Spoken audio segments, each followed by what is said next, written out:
The silent majority is no longer silent. This is The War Room with Owen Schroyer. Please stand by for further details. We return you now to your regularly scheduled program. Ladies and gentlemen, it's Friday, June 27th, 2025. This is the InfoWars War Room, coming to you from the InfoWars World Headquarters in Austin, Texas. The fastest 3 hours on the internet start now. We got a ton of news. I'm still going through and sorting some of my stacks. So why don't we head down to Florida, perhaps leading the country in freedom and policy right now, where they have nearly finished construction of Alligator Alcatraz. So here's Ron DeSantis giving a brief tour of what they've done and an update on what's to come here in clip number 3. Intake and processing of illegals, you're seeing this put up. This is all 24 hours. 24 hours from now, you're going to see even more. And by Tuesday, this will be able to have intake of illegals. And you've thought of everything. Okay, so there are 4 gigantic tents. Let's come on over here, Governor. And people are thinking, okay, you're in the middle of the Everglades. It's hot. That would explain why you've got this bank of air conditioners here. Yeah, so I mean, this is going to be, illegals will come in, they'll be processed. There'll be places for them to be housed. You'll have an ability for food.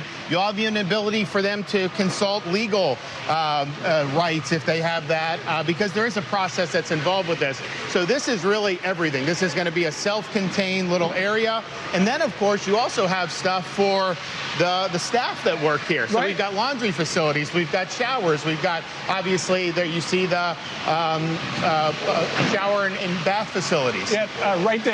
Yep. Where do you go to get a bunch of bathrooms like that? Well, so this is being done by the Division of Emergency Management. So when we have a hurricane, like we would actually have people stage here for hurricane response normally, anyways, but we have it. When we have all the linemen come in to do the power, we have to set up little areas for them. And so you have all this type of stuff. So this is not our first rodeo. The detainee illegal alien mission's a little bit different, and the deportations, but logistics, we know how to do that. Right, and you know, for people thinking, okay, they're going to put the migrants on this hot asphalt, it looks like you're building a subfloor, and in fact, some guys putting down the plywood. Yeah, no, look, this will be, I mean, there's not going to be anything that they're hurting for anything. There'll be AC. There'll be things that everybody needs. There's medical here. So it's being done right. It's being done by the book. Well, you know, when you think of the imagery of Alcatraz, Alcatraz is surrounded by a bay. Here in the Everglades, we're surrounded by, you're actually surrounded by gators and pythons. So this is as secure as it gets. I mean, if a criminal alien were to escape from here somehow, and I don't think they will, you've got nowhere to go. I mean, what are you going to do? Trudge through the swamp and dodge alligators on the way back to 50, 60 miles just to get to civilization? Not going to happen. So not only that is it secure, it also takes this deportation mission out of the hair of our local and state law enforcement. This has no impact on Florida residents because some of that stuff can have an impact on them if it's in more populated areas. And so logistically, this really answers the call. All you need is a little bus to move them, you know, about 2,000 feet that way, then get on a plane and they're gone. Well, listen, the DHS must love this because they're hurting for facilities, and here you are helping the federal government out. Yeah, well, I said at the very beginning when President Trump took office, you have to have state and locals on board. You got to be on the team if you want to get the deportation mission done. We're done that better than anybody, but I hope other states will follow suit. All right, Alligator Alcatraz. Well, that's one way to handle it. How long do you think it'll be before we have video of an alligator with a illegal alien in its mouth doing the barrel roll in the little moat that they're going to have there? That should be fun. That should be fun. Isn't that out of a movie? I think that's out of a James Bond movie when he's surrounded by the alligators and he has to take them down. All right, so we got Alligator Alcatraz. Soon it'll become a tourist site. You go feed the alligators. Not the aliens. Maybe some, chickens or something. All right. We're going to get into the news. Trump is having a pretty big day. Pretty big day for Trump on a Friday. I think he's having some fun. I think he's enjoying himself. Well, President Trump is having about as good of a day as he could have. The only thing that could make it better for him is if he found some time to get out on the golf course. That's probably the only thing that could make it better for him. You've got massive Supreme Court victories for Trump today. And guys, let me just say this. Don't be fooled by Amy Coney Barrett today, okay? Don't be fooled. The only reason why she favored Trump in these decisions, and the only reason why she was very critical of Ketanji Brown Jackson, is because she knew that her vote wouldn't matter. If her vote would have swung this against Trump, then she would have voted against Trump.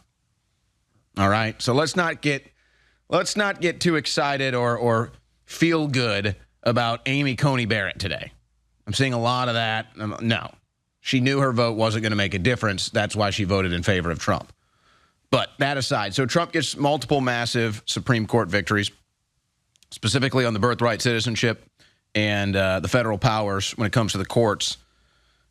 And then also he gets the announcement of record stock market today. We have record highs on the stock market today, which is funny.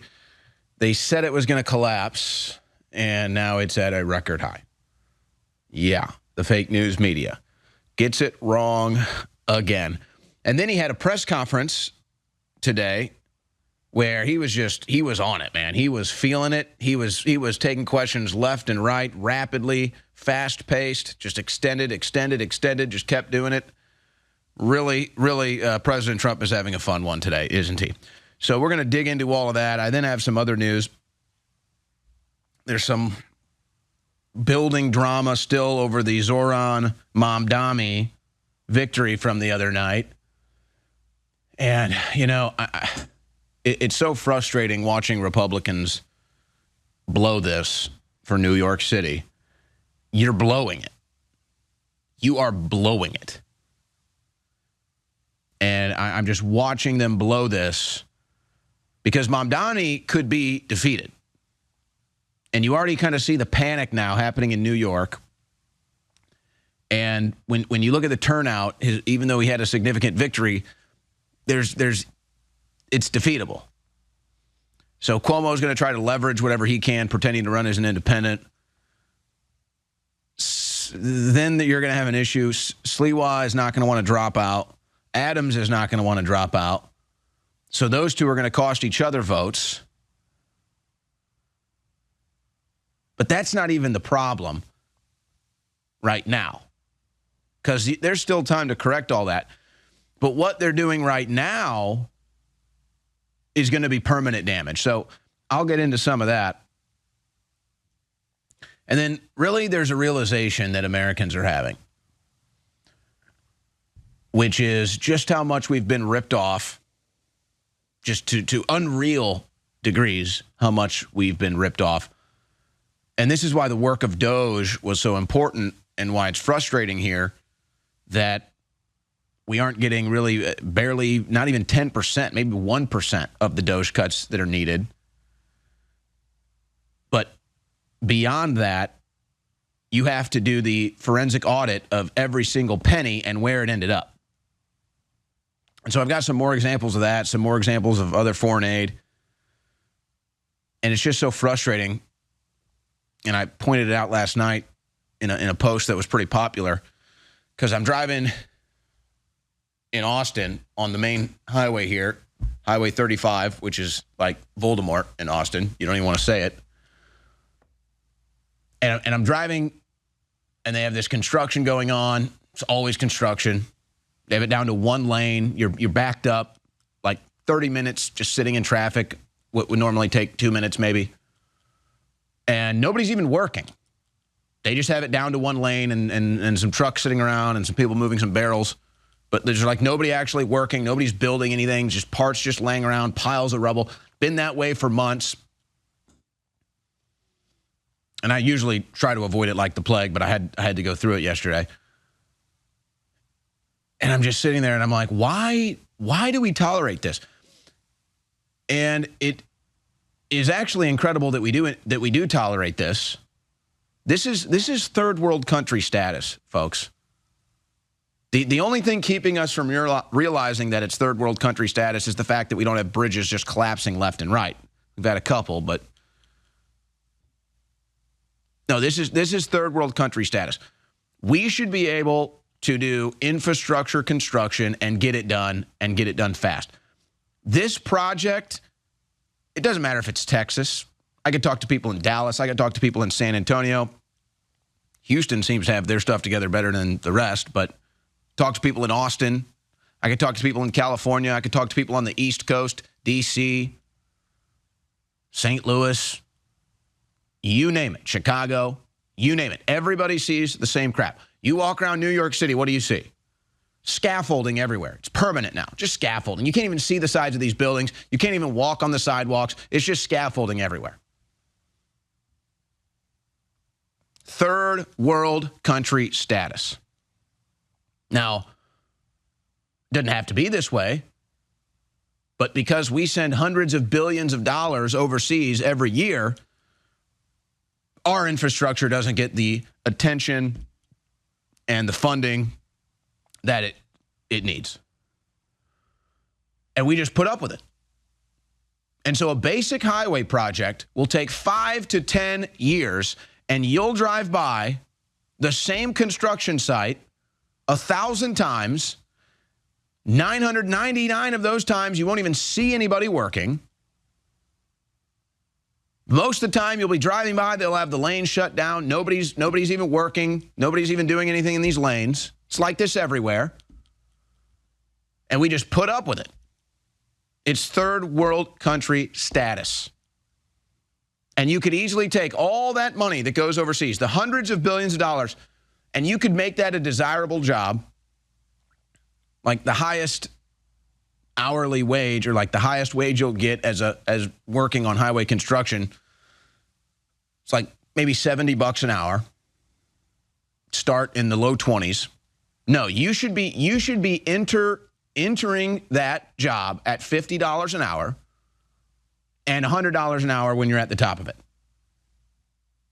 And you should have people working 24 hours around the clock until the project is done. But see, we give all of our money to foreign countries. We build infrastructure all around the world. We support foreign countries, foreign entanglements, you name it. So we sit here and we have to deal with 5 to 10-year construction projects that should be basic. Now, we've got Trump live. Who knows? Maybe some of it will change with the big, beautiful bill. Now, he's announcing a peace deal from a long-time war in Africa, and he's very excited about this. They're announcing it right now. President Trump is live at the White House. Wow, another victory for Trump today. I didn't even think about that, stacking up the victories. He's got a peace deal he's about to sign. Let's listen in. For 30 years, you all said. I think both of you have said that's enough, right? That's enough. Yeah. That's enough. You've seen it all. So this is a wonderful day. It's a great day. We've had some tremendous success. It's been a great week between just coming back from a very successful trip. NATO's really pulled together. They have. They're going to spend over $1 trillion a year. Nobody expected a thing like that to happen. And we had the war, as you know. We call it the 12-day war. It was exactly a 12-day war, and we ended up with no nuclear weapons. That's what we wanted. They were just absolutely blown to pieces, those 3 sites. And there's no nuclear weapons, and hopefully there can be a lot of healing, and the healing is starting. And it's been a really pretty amazing week, and this is one that I really look forward to. This was set up a few weeks ago, and it was something that I really look forward to. If we can do this, and we do that because we have a certain competence that's good, we're able to get people to be peaceful. I think we can do war better than anybody, but we don't want to. And we have the greatest military in the world. They showed that in Iran. Those pilots, they flew for 36 hours. And think of that, and they hit their target. The size of this desk, half the size of this desk, from about 52,000 feet in the dark of night with no moon, 0 moon. They wanted it that way. Can you believe it?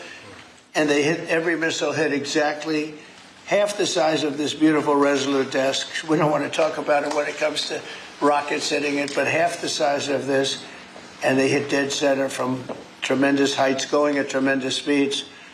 It's amazing. Nobody could do a thing like that. Nobody has that weaponry, and nobody could do a thing like that. So we had a very busy and successful week. And in addition to that, our economy is doing great, setting records with the economy, and a lot of other good things happening. But this is about Congo and Rwanda. And I'd like to ask, if I might, would you say a few words before we introduce our guests, please? Sure. Thank you, Mr. President. Yes. So, under your leadership, Mr. President, and the full support of Secretary Rubio and the entire team at the State Department, we engaged with the two parties in early April. And within 3 weeks, they signed the Declaration of Principles. And now, within about 2 months from that, we have signed today the final, this is actually the final peace agreement. You know, many people were wondering if this is preliminary. No, this is the actual final peace agreement that they've signed today. You've also expressed interest in inviting the heads of states to the White House for a signing ceremony. So there will be some other additional agreements that will be signed. In addition to this, which will become known as the Washington Accord with regards to the Great Lakes region. That's great. There are some economic... Why not the Trump Accord? I'm only kidding. I think that's a great name, Washington Accord. Beautiful. And there's an economic aspect as well that is extremely important for both countries. They have also worked, last week we finalized the regional economic integration framework, which both countries will be signing at the White House here during that ceremony. And that's going to be a great ceremony. Absolutely. Right? We're going to make that a great ceremony and bring other people that were involved, some other people. Besides the gentleman we talked about, who we know has worked so hard. If you think there are other people that are deserving, let us know. Okay? Sure. And there will be some bilateral agreements. We're negotiating a minerals deal with the DRC for critical minerals. Many American companies have shown interest in investing in the DRC, and these we're talking about long-term investments. Same thing with Rwanda. Many American companies have shown interest, and not only in mining, but also in the midstream and downstream, which will be the processing of minerals. We're also working and supporting the Lobito corridor, which will help building the infrastructure. Just 2 days ago, the United States signed, and supported a project of $1.5 billion for electric transmission from Angola to the DRC. And there are many other projects of that nature lined up. So we will be, under your leadership, Mr. President, will be working with the two countries very closely and with the support of Qatar to make sure that this agreement is implemented. And a lot of our companies are in both of these countries now, especially since we've been getting along so well. It's probably the way we were brought together. And we have a lot of our big companies are there, between rare earth and all of the other things that they do in Africa, which is very greatly expanding, especially in these two countries. You have earth, they consider it to be about the best in the world, actually, I've heard. So we're doing a lot of different things, and it's all going to bring everybody together. That's how this all began, I guess. But the big thing is, the big thing for me is there's really only one thing, and that's getting a peace treaty with two countries that have been fighting for 30 years. And I want to thank you all. Will, if you could, you could bring the letters over. Of course, sir. So in front of you, as you said, sir, these are the actual agreements that were signed, respectively, by the foreign ministers of the Democratic Republic of Congo and Rwanda earlier today, witnessed by Secretary Rubio. We've also prepared for you two letters. This is to President Paul Kagame of Rwanda, expressing your appreciation and congratulations for everything that's happened already, and of course inviting him to Washington for, as Dr. Bula said, what we hope will be the Washington Accords, finally setting the terms for peace and prosperity in this region, hopefully for a very long time. That's great. That's beautiful. Very important. We're going to put a picture in there, right? As soon as this is over, they're going to put, we have a fast-moving photographer, Dan, who's going to put a nice picture of us here. Okay. That's for you. And this is a letter to President Chikisade of the Democratic Republic of Congo, again, congratulating him on settling this long-running war and inviting him to Washington, D.C. for the final conclusion of the agreement, hopefully soon. That's great.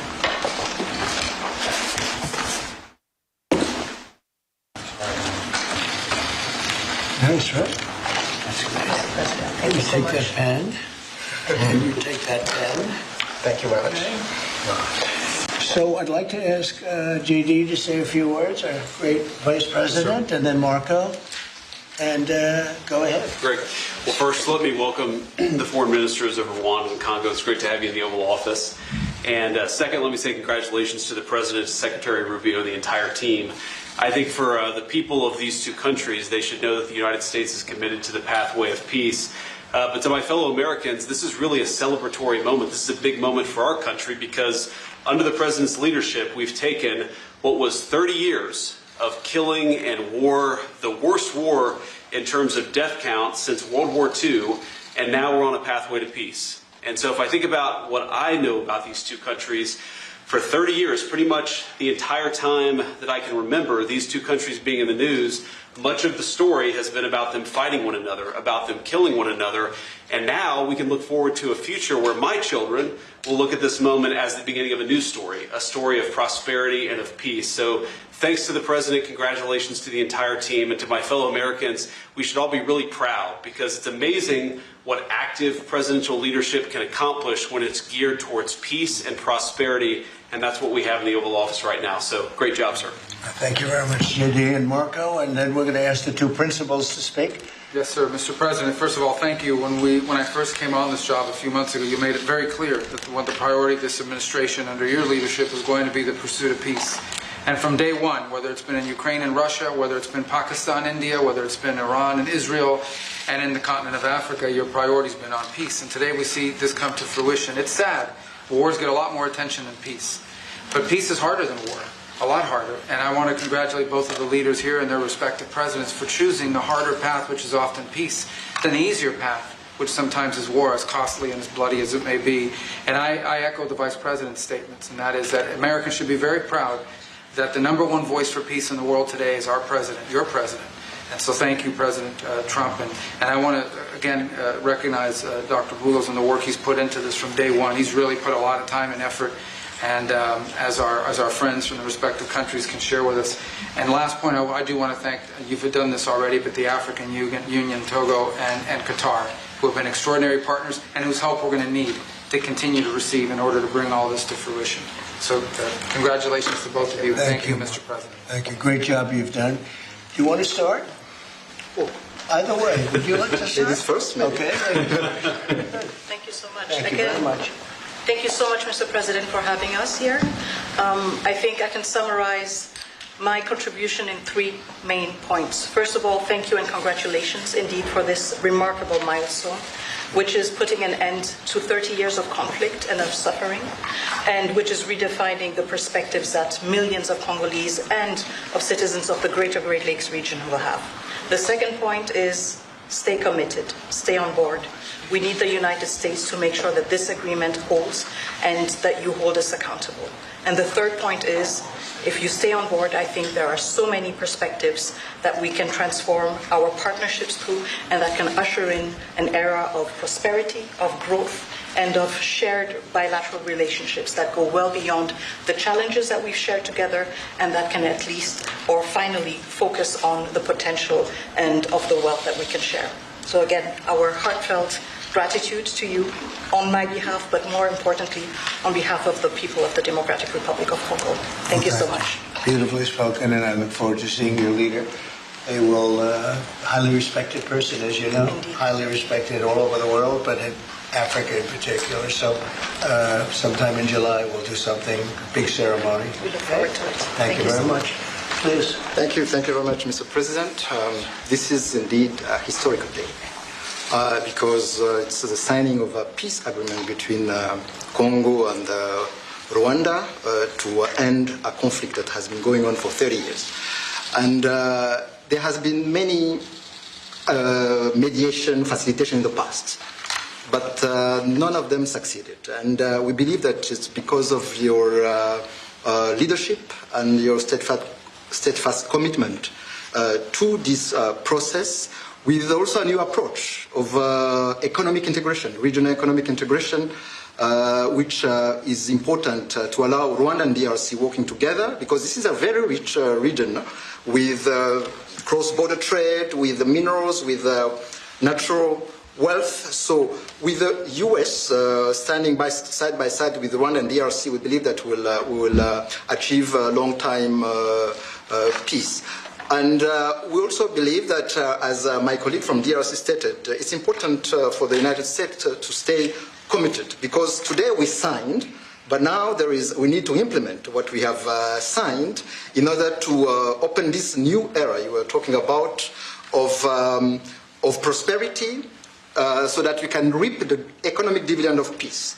So for this economic integration framework to be implemented, it's important for the U.S. to accompany the parties to implement what we have signed, because in the past we have signed so many agreements that were not implemented. And we are really, we believe that with your leadership, with the involvement of the United States administration, we will reach that goal. So thank you very much, Mr. President. Well, this will happen, definitely. I can reach over. Do you want to just press them over to me? Let me have them. And I just wanted to give you each. These are your signed agreements. And we'll make sure that you follow through. We'll make sure you follow through. Yeah. We'll make sure that you follow through. Okay, that's for you. And we have one other thing that we're going to give, that we give to special people only. It's a coin. Thank you. And I hope you do that. I'm going to give you a second one for your leader. Oh, thank you very much. These are serious coins. You don't want to lose them. You'll be very. I think that your reporter from Africa should get one. What do you think? Is she allowed? I think yes. Are the reporters okay with it? Brian, yes? Darling, that's for you. Okay. You did a fantastic job. Thank you, Mr. And I heard you President. do a great job covering everything. Thank you. And Mr. President, we actually have the pictures that you took earlier with the foreign ministers here already. Thank you so much, Mr. President. Thank you. Let me see that. They're in this folder right here, sir. All right, another victory for Trump. You got to admit it. After what was a pretty rough weekend, an incredible week for President Trump. No doubt about it. And just to cap it off, handing out the coins, his coin desk being utilized on this Friday. Well, you may have seen the most recent giveaway, the Ford Raptor truck. Right now, the giveaway at the AlexJonesStore.com is the Ford Lariat truck, but the Ford Raptor truck, it's over, and the winner is in studio with me today, David Agata from California, and he's got an interesting story, and he was just giving Alex an adjustment before he came on. I bet you probably not the easiest adjustment you've made with Hulk Jones back there. Probably had to really use all the strength. He's a big boy. Yeah, I'm sure that was a nice, fun challenge for you after the show, and he was greatly appreciative running around. He looked lighter than ever. Looked like you loosened something. You freed him from something. Yeah, you know, he's all about the truth. So he says that I'm the best chiropractor. He's, That's quite an endorsement. You need to get that on tape. You need to get your camera out and film that. Yeah, well, yeah, that would have been good. It's not too late. After this, you run over there, you find him. You know what's so funny when I read that you were a chiropractor, because I've had a chiropractor probably since I was about 20 or 21 when I had really bad neck subluxation. I mean, knocked me out. Couldn't even walk. It was so bad. Chiropractor had me back up in a couple weeks, and ever since then, I've always had one. Nice. What is it about the industry? Every chiropractor I've met, every chiropractor I've had, they're all well-informed, like-minded. What is it, because they've seen the bad side of medicine? Is it they've seen the bad side of insurance? I know those are two angles. Why is that? For me, I've probably met 10 chiropractors. Every single one of them like-minded. I would say there's a big drive within chiropractic to create functional wellness. So it's to where if your body is, let's say, mechanically functioning correctly, you're going to be imbibing your lymphatic fluids, which is your primary nutrition delivery system, and waste transport system, basically. So that's going to be creating vitality and wellness throughout your body, just for the fact that you're moving better.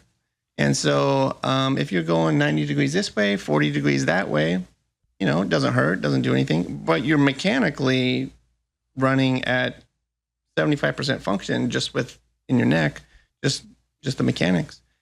So your glands, it's going to get stiff. You're going to get dysfunction here and there. It's like slowly but surely these things build up. Yeah, a lot of diseases happen. So we mainly focus on that. Now, chiropractors like to use big words and, subluxation, basically, and all sorts of other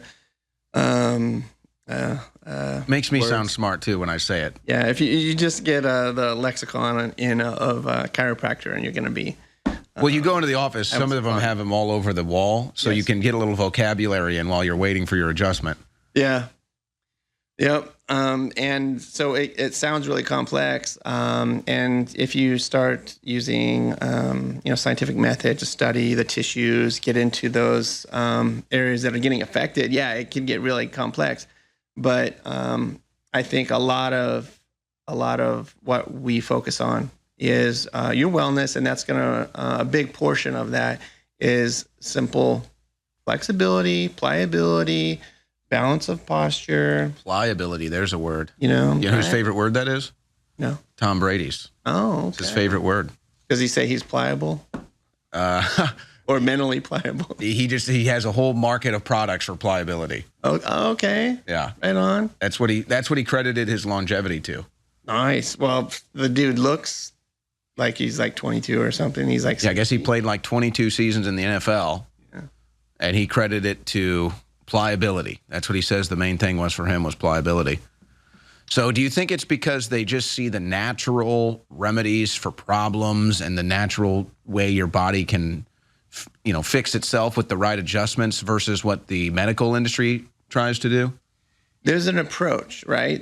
You want to be, like what Alex Jones was saying, you want to approach things with discretion, and I would add prudency.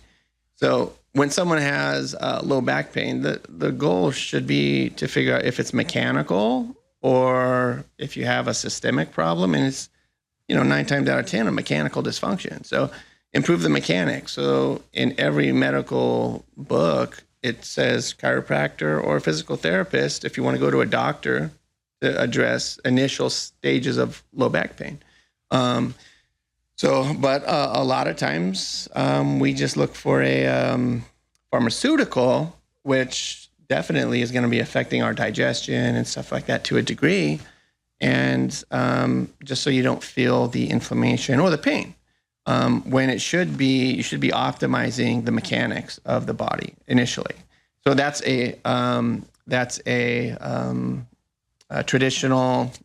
There's a better term for it that's flying out of my brain right now. Is it a chiropractor lexicon term? It's we need to bring out the dictionary. Yeah, it's a word that chiropractors love. Have you ever seen those videos? Everybody always watches them. They get like millions of views. Have you ever seen those videos of the chiropractors that adjust like the MMA fighters and the wrestlers, and it sounds like a jackhammer's going off?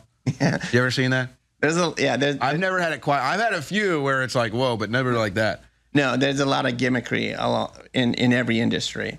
And what you want to do is deliver a fast, low force technique to restore function of a joint so that the tissues all around the joint, the tendon, the ligament, the muscle, the nerve, the bone itself doesn't get inflamed by the amount of tension buildup in there. And the body degrades at that point in all those tissues. So that's where a lot of diseases come from. So we restore pliability and hopefully restore a little more optimal function in there. Now, some of this is that individual would need to balance their muscular strength too. So if you got someone who's a boxer and he's all about abs, but then he retires and now he's just a hunched over old man, strong abs, weak back. that guy needs to strengthen his back, and then he'll gain back his neutral posture, which is you're going to get a lot more function in your life with a neutral posture. I'm sure you've heard it too. A lot of people say, chiropractors or quacks, and the whole industry is phony. And I'm just like, look, I've had a sciatica issue that a chiropractor knocked out. I separated my shoulder when I was young that had chronic pain. Chiropractor knocked it out. So I'm just like, I mean, you can say whatever you want. I've literally experienced the relief from chiropractors, and you get to avoid going to a doctor or a surgery or a pill. So it's just, to me, it's at least give it a shot. Yeah, exactly. If you want to talk about clinical studies, there's way more on chiropractic than I think pretty much any other drug except maybe antibiotics. But either way, chiropractic has much more science and studies backing it than any other drug or pharmaceutical out there. What about what's the name of it? It's the Asian treatment with all the needles. You ever done that? Yeah, acupuncture. Acupuncture. I hear good things. I'm so scared of needles. I wouldn't even consider it. You'd have to knock me out first. Okay. I was the same way too. I remember going and getting an injection when I was a little boy. There's a word for it. Yeah, a little white. No, it's not white coat syndrome. But no, there's actual phobia, fear of needles. I forget what it's called. Yeah. But I would just say in regarding to that, I have not had better rest than when I had about 100 You're endorsing needles. it? I'm just saying, man. Yes. Is it better than the new cupping technique? Are you talking about the fire one, where they fire underneath the glass and then rub it on your back? I don't know if I've seen that. Yeah. I'm just talking about with the suction. Okay, they just pull the dead blood out. Is the theory? So it's it's very similar to the acupuncture, except you don't have a needle going in. So they use fire in a glass cup, and that heats the air. And then they put it on your oily back, and I don't know. I guess it is heated, but I don't think I've had the fire element. It cools down and sucks the skin in. Yeah. So there's your and they leave it on you, and then they move the cup around and massages your back. That's great. If you're going to one where they just put stuff on, suck it up, and you're not a fan of that? No. I think you want to improve lymph system. I don't think. See, I'm not an acupuncturist, and I'm not. That's not my thing. But the ones that I've been to, when they actually get in there and start moving that around, that's good. Yeah. See, that's not my thing right there. It's a weird result, though. Now you're walking around looking like a leprosy patient, so you have to kind of deal with that. Oh, there's a gal in our town that does that fire thing. So you got this warm glass, there's got oil on your back, and it's massaging your skin. See, that's what my massage therapist does. Yeah. Is puts the cupping on and then does the massaging. The cups don't. She does move them around, but that's not really the. Okay. She'll do the massage while they're suctioned. Yeah. It's painful, and then afterwards, it's like the biggest relief you could ever imagine. Well, from what I've heard at some hospitals, when they can't get sedated or take pain meds because of allergies, they'll use acupuncturists to come in and help so that they don't feel as much pain. Really? Yeah, to do surgeries and stuff. So I avoid the hospitals as pretty much 100%. Yeah. Luckily, thank God, knock on wood, that I don't have to go there. All right. Well, you got the Ford Raptor. Are you going to drive it back home, or how are you going to call up Trump? Maybe he can get one of those stealth bombers to transport it. Yeah, I'm enjoying it. It's a beast. So I'm gonna drive it. We got a place over here in near here, so I'll keep it here until I don't know. It's an awesome truck. No, it's fun. Yeah, it's fun. We used to have one here. I drove it through a hurricane. Used to take it down to the border. Yeah, it's awesome. Yeah, it earned the name Raptor for sure. Yeah, I heard it was an F-150, and then there's also a Raptor of a different Ford, a Bronco. Oh yeah, the Bronco Raptor. That was another giveaway that we did here. Yeah, and so I'm like, yeah, that Bronco, I know that one goes in on the Baja. But this F-150 goes on the Baja too, right? I mean, this Raptor, people take. So it's the F-150 chassis, and then the Raptor is just like on top of it with the custom body and everything else. Yeah, that's what I'm hearing. I'm hearing you can take this F-150 Raptor to Baja. That's like a monster down there. Because everyone else is like, every other vehicle is a lot smaller. Yeah. Yeah. Well, I know we took it down to the border through the desert, the mountains. I drove it through a hurricane. So, yeah, I've challenged, I've tested the limits. Maybe set a record from driving back from McAllen. Just asked the security guard that was with me. Okay. No, I was driving very slow. I was driving very slow, actually. Record for record slow. Low velocity. Yeah. Record. The longest amount of time, not the shortest amount of time. Exactly. So what made you find InfoWars? You've been listening to Alex for a long time. How did you discover InfoWars? So I would watch. I've seen Alex periodically, just here and there, and then I really became a fan of Crowder, and then I saw how this guy was getting taken down by all the networks. He's getting sued for a bunch of bogus stuff, and just for chasing what he thought was the truth, and trying to let everybody know what he believes is the truth. And then Crowder supported him in that when no one else wanted to be associated, that I saw, with the controversies around that people are accusing Alex of. And so I was like, wow, there's something to this guy. So I started researching more about Alex. And I really love that. That brought me to knowing more about him, how he chases the truth. So, yeah. Speaking of Chase, there's you and Chase right there in the Raptor earlier. Yeah.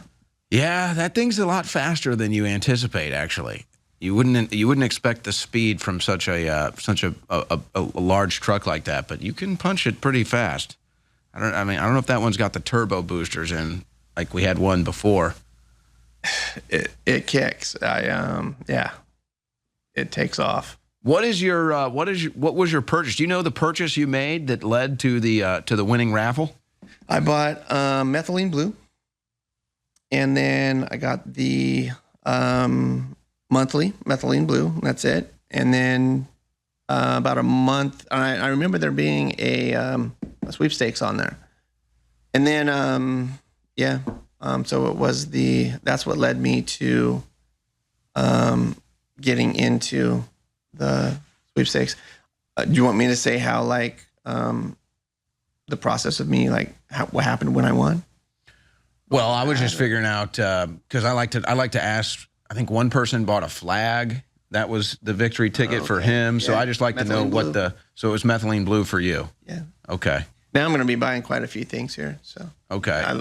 I really like. But you're on the monthly. You're on the monthly subscription. Methylene Blue. Yeah, I take it every day. So you like it? Yes. That's good. Well, Methylene Blue is the winning ticket for you. It could be anything at the AlexJonesStore.com. It could be a silver coin. It could be a flag. I think the flag one was the best, just because the flag was on sale for like $9.95, and he just wanted an InfoWars flag, and then he gets a call. He won. That was one of the other trucks we gave away. I forget which one. It was one of the earlier ones we gave away. I think it was the second one. But, we try to make it fun. We try to make it fun to support us at the AlexJonesStore.com. And then, you get to come here. You get to collect your vehicle, the spoils of your victory, hang out with the crew, check out the studios. What do you think about the studio? You ever seen TV studios before? Never been in one. This is pretty dang sweet. So I got to walk around. It looks really advanced to me and comfortable in the green room. Appreciated that. Got treated with some more products, so that was extra special. There's a little discussion I had with someone that was that's been here for a while and said this is like home to her, and she grew up here, and but it doesn't feel. It feels pretty dang. Well, it is like a spaceship. It does look like you're in a spaceship when you get into some of the studio areas. No doubt about that. Yeah, there's like 20 screens all in the rooms, and all the different hands working, blinking lights. Yes, there's like two guys in the room during that break period, and they're all using all these screens and everything. So it was like pretty neat. Yeah. Well, that's, we've been fortunate enough to have such great audience support. We've been able to build this. Obviously they're trying to take it all from Alex, but we're still here. Thank God, still here fighting the good fight. What about, generally speaking too, when I was doing my time, they tried to get me on some pills in there. And of course I was like, yeah, I'm all right.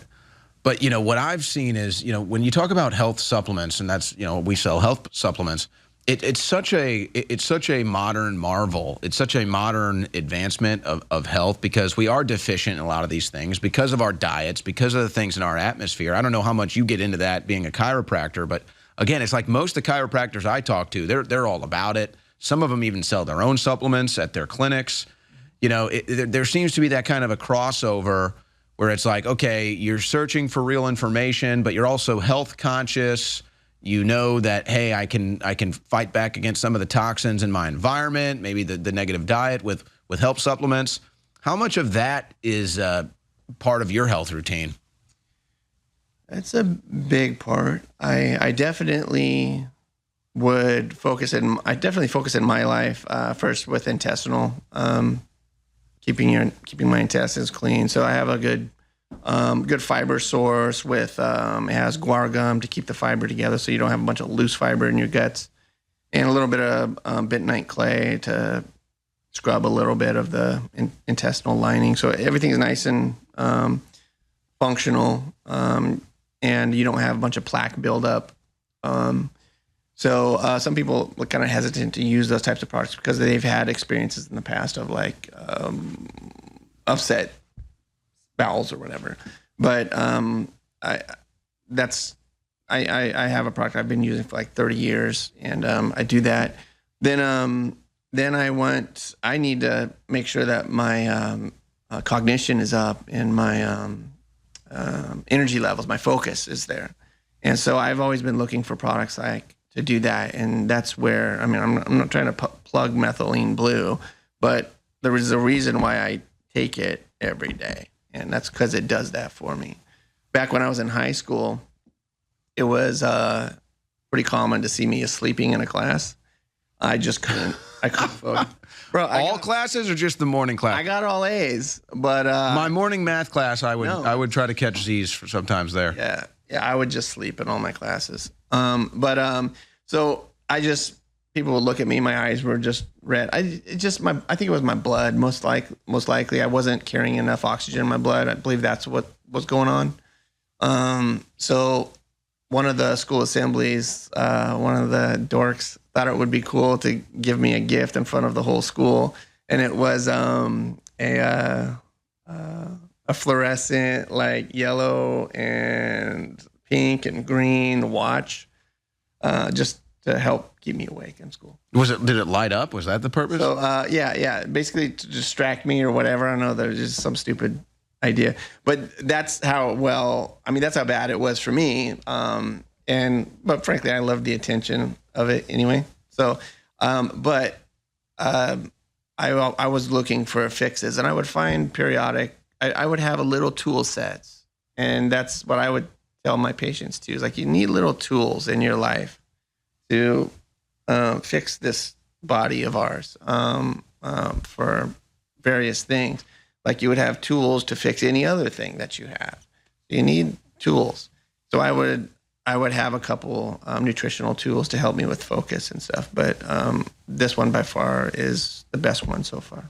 How much are you following the MAHA movement right now and what RFK Jr. is doing? Yeah. I basically, I haven't really got to see as much as I would want to see that he actually is doing. I'm not saying that I want to see him do more right now. I know that they're up against huge forces right now. There's a lot of money and big pharma, certainly. Certain fields that make a lot of money off of disease. Yeah. So, it's just, I'm a little nervous up here. Well, you've only got 2 minutes left, so you got to take advantage of this time. Okay. You know, it's like you don't know how much longer you got. No pressure, yeah. So you have to say something. Actually, now you have to say something brilliant. Yeah, astounding. You have to move the world now. Yeah. You have 120 seconds to move mountains here, intellectually, philosophically. Yeah, just reaching deep down, letting that methylene blue pump through the brain. Yeah, I'm feeling it. Yeah. Yeah. Thanks for that. I think more than anything, I obviously I hope he's successful, but it's really exposed just how much nonsense is in the foods, how much nonsense is in the medical industry. You know, if nothing else, it's exposed that. Isn't it interesting how some of the most toxic things are dyes? Yeah. Right? But one of the awesomest things I'm taking in my life is a dye. So there's but they don't put the good one in the food. They put the bad one in. But that's the thing is like people oftentimes get polarized in their thought processes. They're like, oh, dye, that one kills people. Dyes are bad. You know, no. Like, much like what Trump's doing. Nobody wants the nuke program over there in Iran. So I think the Iranians might, but outside of that, I'm not sure. I don't know. We're beating the crap out of them for it. So we get rid of the nuke program like everyone wanted, but so now he's like a war hawk, and then but we don't invade and take over. So now he's a isolationist, you know, polarized, but since we dropped the nuke, most people are polarizing towards the war hawk thing, but he's being prudent with it. So well, he had a great week now, despite all of that noise from a week ago. He definitely had a successful week, and so far. Looks like the bombs have stopped, and so that's the most important. All right, well, congratulations on the Raptor. Thank you for supporting us. Glad you could come in here and enjoy the InfoWars studios. But now it's time for you to go enjoy the truck. Yeah, buddy. And there's something about the summer right now, because we're like hitting peak summer now. It's 105 degrees today or something. Something about that truck in the summer is just is right. Yeah. You know, it's just right. Just make sure the AC is all the way up. That doesn't affect the gas mileage, by the way. They proved that, so you're safe. Keep the AC all the way on blast. Yep. AC in the seats.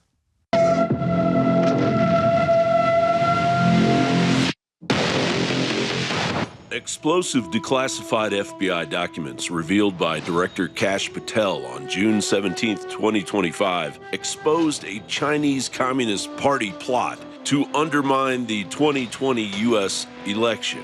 So, the Communist Chinese, CCP, with the Carnegie Endowment and the CIA, with DHS and the DOJ, brought in massive plane loads of ballots printed in Communist China. Former Intel officer drops truth bomb.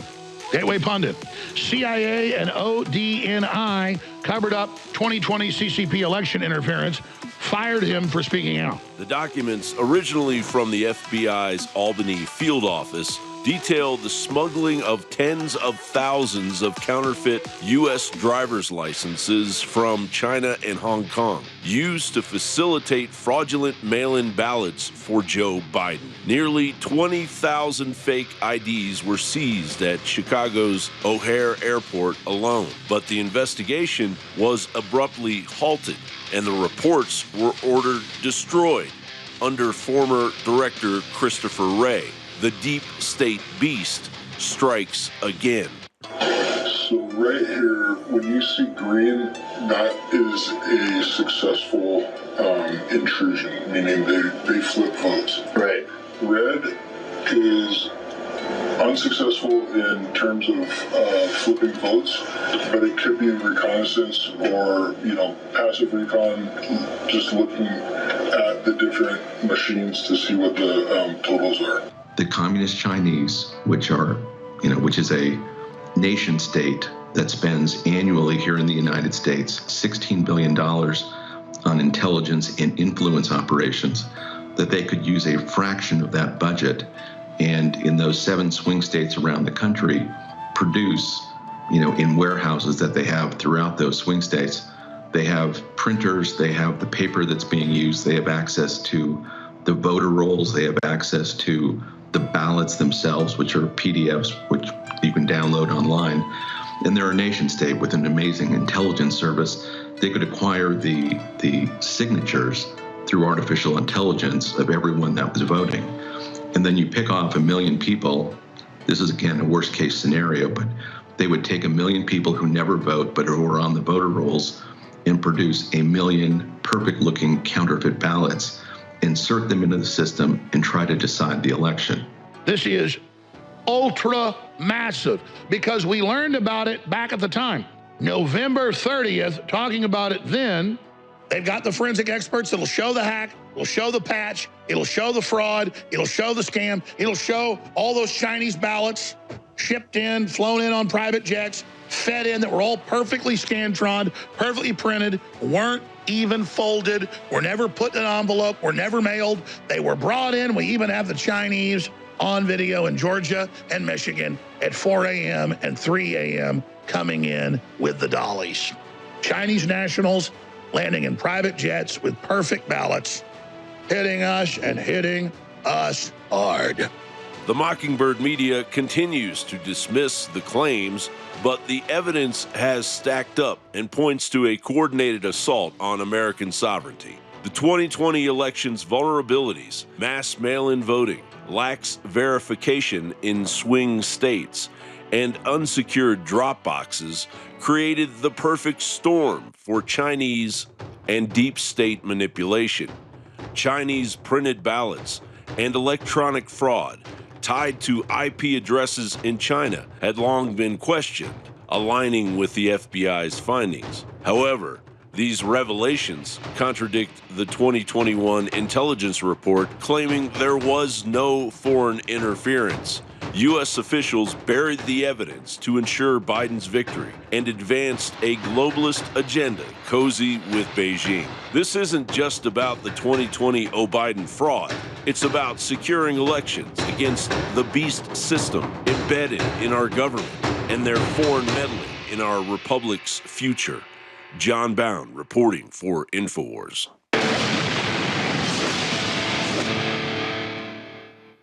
Okay, let's get back into some of this news. I do want to open the phone lines on a Friday as well, but we got a lot of news we got to get through. Let's look at this news from the Supreme Court today. Trump hails ruling to limit nationwide injunctions. Coney Barrett gives Trump sweeping boost to federal powers, so all these corrupt judges that are trying to act like they're getting involved in the political process when they're supposed to be in the judicial branch, trying to block the Trump agenda, had a tough day. The Supreme Court limited the ability of federal judges to temporarily pause President Trump's executive orders in a major victory for the administration, but the justices made no ruling on the constitutionality of his move to end birthright citizenship, and they stopped his order from taking effect for 30 days. In a 6-3 decision written by Coney Barrett, and believe me, folks, if her vote could have flipped it, she would have done it, and split along ideological lines, may dramatically reshape how citizenship is granted in the United States, even temporarily. The ruling means that the practice of giving citizenship automatically to the U.S.-born children of undocumented immigrants and some temporary residents and visitors would end in the 28 states that have not challenged the order. The court's decision appeared to upend the ability of single federal judges to freeze policies across the country, a powerful tool that has been used to block policies from Democratic and Republican administrations. The majority offered a different path to challenging Mr. Trump's orders on a nationwide basis, class action lawsuits. Oh, so we're going to just start suing left and right. In a blistering dissent, Justice Sotomayor, no one's surprised, called the majority's decision a travesty for the rule of law. Oh, yeah, you just want to rule from the bench. Progressive Democrats, legal advocates, and civil and immigrant rights groups, well, they're not immigrants, called it a major blow to long-settled constitutional law and said it would create a dangerous patchwork of rights across the nation. Well, you see, the problem is these women come here, they're 9 months pregnant, and then they give birth, and then they say, oh, we're citizens. So it was a rig job. It had to be stopped. So you can't have this open border, everybody gets in, and then all these women come here and have kids, and then they end up on welfare.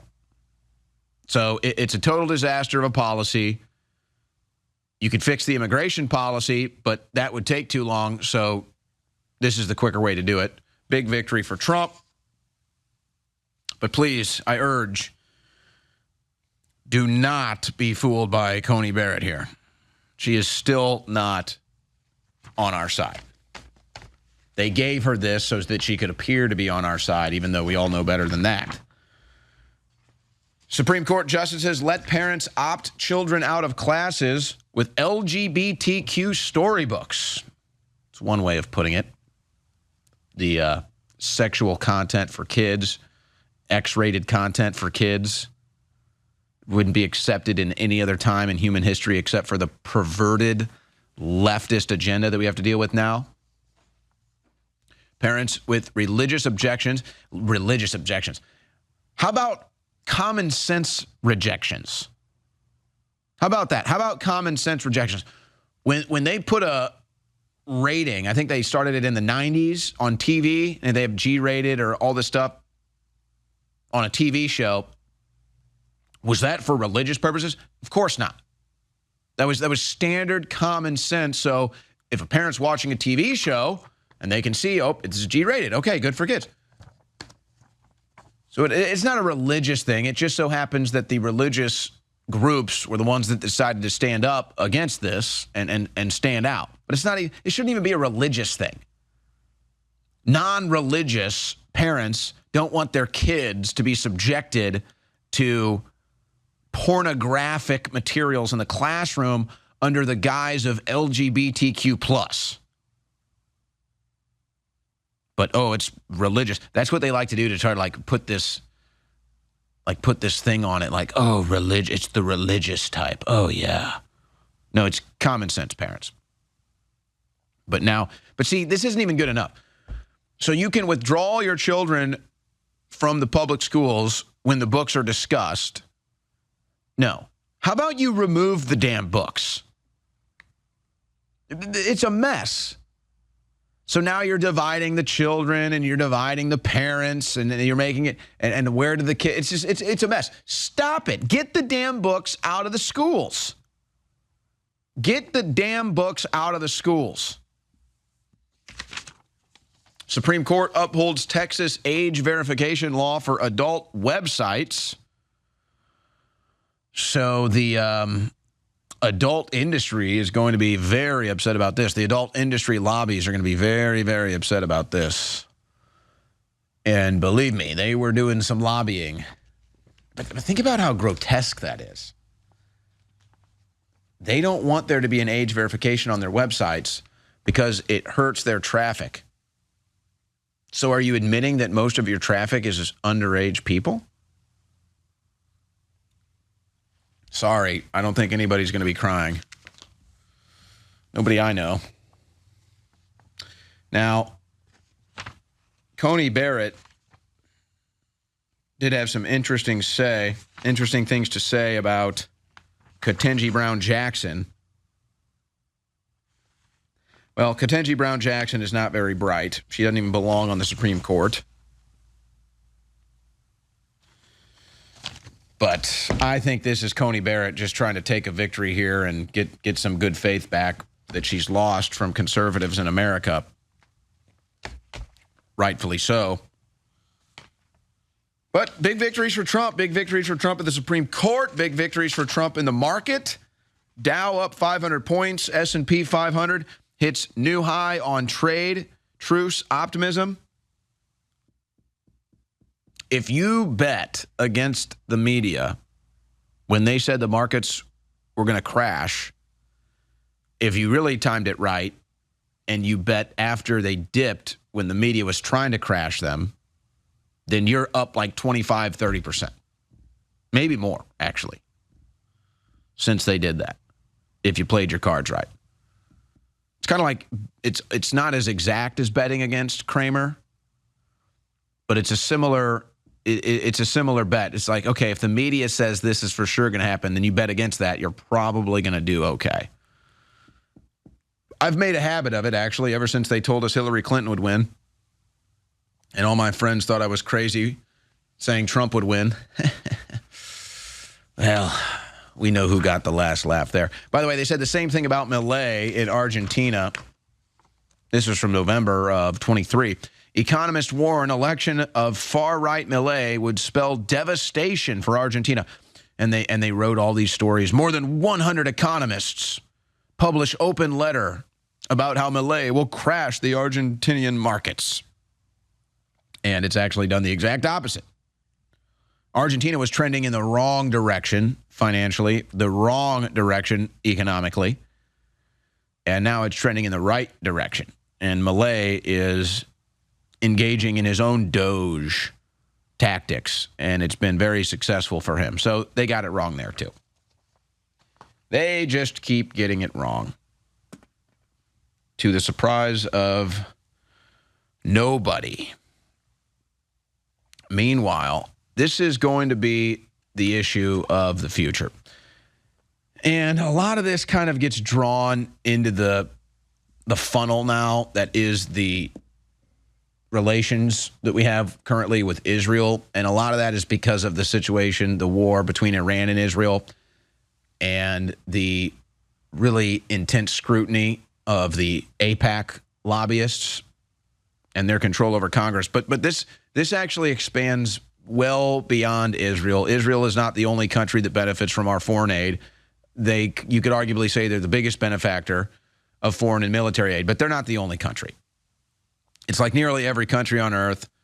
It's USAID. It's all this foreign aid, and it cost us hundreds of billions of dollars that we should be investing domestically into our own infrastructure. But the DHS, the Department of Homeland Security, just came out with this. It's insane. DHS has allocated $95 million to 512 Jewish faith-based organizations nationwide via its National Security Supplement. And I've got their little press release here. So they're giving $95 million in a security grant program so that these Jewish organizations can bolster their security. Now, a Christian pastor was just crucified. Will Christians or Catholics be getting any of this benefits? What about Muslim bodies? No, not gonna. No, we're not. Okay. People are complaining in Texas. I've reached this fatigue. Everybody's begging me to cover this epic center in Texas, and I'm just burnt out on it. I can't take it anymore. And it's going to go through. They tried to stop it. A bunch of lobbyists tried to stop it, and it's going to go through. And they're like, they're going to let them build it. I'm like, well, it's okay. It's like the same thing. I'm no fan of Ilhan Omar, but calling her a terrorist, what terrorism has she committed? So it's just like the same crap, man. I'm sick of this. I'm sick of this divide now, where now Americans have to decide. You pick a side in the Israel-Arab war. You pick a side in the Jewish-Islam war. It's like, can't we just all get along as Americans? Can't we just all appreciate the freedom and prosperity of America? Is it possible to do that? Where does this all derive from? Oh, they killed us on 9/11. They want us all dead. No, that's a lie, actually. I don't want to live in Sharia law. I'm not going to be happy if I go downtown Austin and I got 10,000 Muslims, facing Mecca and doing a worship ceremony. I don't want to see that in America either. I'm just sick of it, man. So it's like, okay, Muslims try to build their own little city so they can live with their own people and worship, and everybody's pissed about it. And they're funding it on their own. But if you're a Jewish organization, you get $95 million in security subsidies from the U.S. taxpayer. So actually, I probably have a bigger problem with that fundamentally than somebody funding their own center for their religious group. But it's just another example. It's just another example of our money being spent on things that should be handled in the private sector. And I've encouraged, I've said it many times. I said, yeah, if you're a Jewish organization, you better bolster security. Absolutely. But that should be on your own merit. But, friend of the show, documentary filmmaker Ryan Matta, he recently was in Africa and he visited Tanzania. Tanzania has received $40 billion in aid from the United States in the last 20 years. $40 billion. Now, this is supposed to be for infrastructure, energy. Well, 54% of the population in Tanzania doesn't have electricity. The vast majority do not have basic infrastructure. The roads are dirt. They don't have clean water. Where is the money going? I still don't believe we should even give anybody $40 billion over 20 years. But this is where we've given $40 billion in 20 years in Tanzania. And where does it go? Where is the money going? This is ridiculous. We needed DOGE to investigate every last penny. I want do a special DOGE commission on where $40 billion went in Tanzania. Let's just focus in on one of the hundreds of billions that have gone out. Let's just see what's going on in Tanzania with our $40 billion. Would you like to know? I'd like to know. I'd like to know where that money went. And I guarantee you, it would have been better spent in the United States of America. So where does the money go? Where does the money go? Wouldn't you like to know? Well, boy, oh boy, they really didn't want DOGE to get into that, did they? Wonder why. DHS arrests worst of the worst criminal illegal aliens in Los Angeles, including pedophiles, murderers, and fentanyl traffickers.